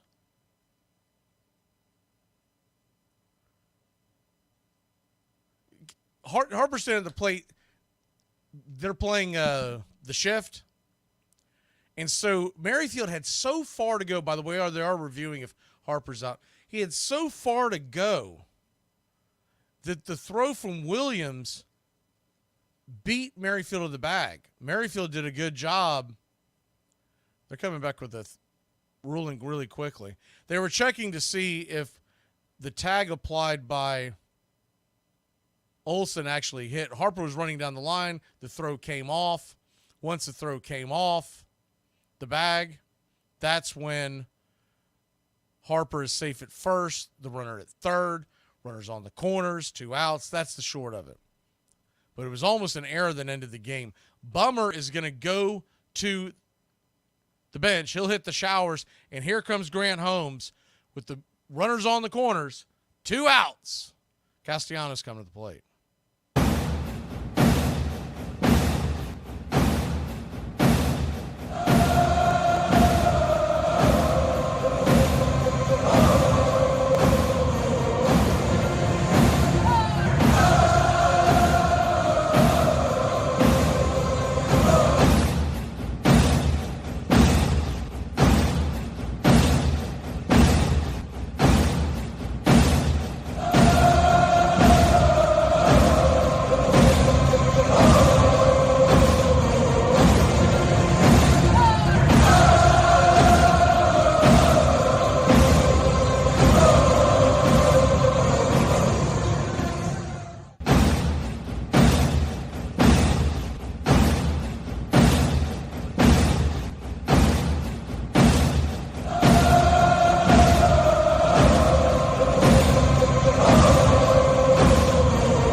Coming on is Mr. Grant Holmes, or we like to call him Kenny Powers. I play real sports, not trying to be the best at exercising. I'm Kenny Powers! I'm the man who has the ball, so that is why I am better than everyone in the world. Now, the funny thing is, Kenny Powers, Grant Holmes got taken deep by Castellanos earlier in the series. First pitch on the way, 95 up top for a strike. It's 0-1. Runners on the corners, 2 outs. The only runner you really have to worry about, the only run that matters, as Harper takes second, which is defensive indifference. So second and third, but 1 run ends the game. The 0-1, bang foul down the third base line. It's 0-2. Harper was taking first. Essentially, A, they weren't holding him on, and B, you don't want second base force play to end the game. Or in the inning, excuse me. The 0-2. Good pitch, slider down. 1-2. When Castellanos got a hold of Holmes, it was a hanging slider about letter high that he went to dead center. The 1-2. Swung on, chop foul. We'll do it again. 1-2 count. Game on the line.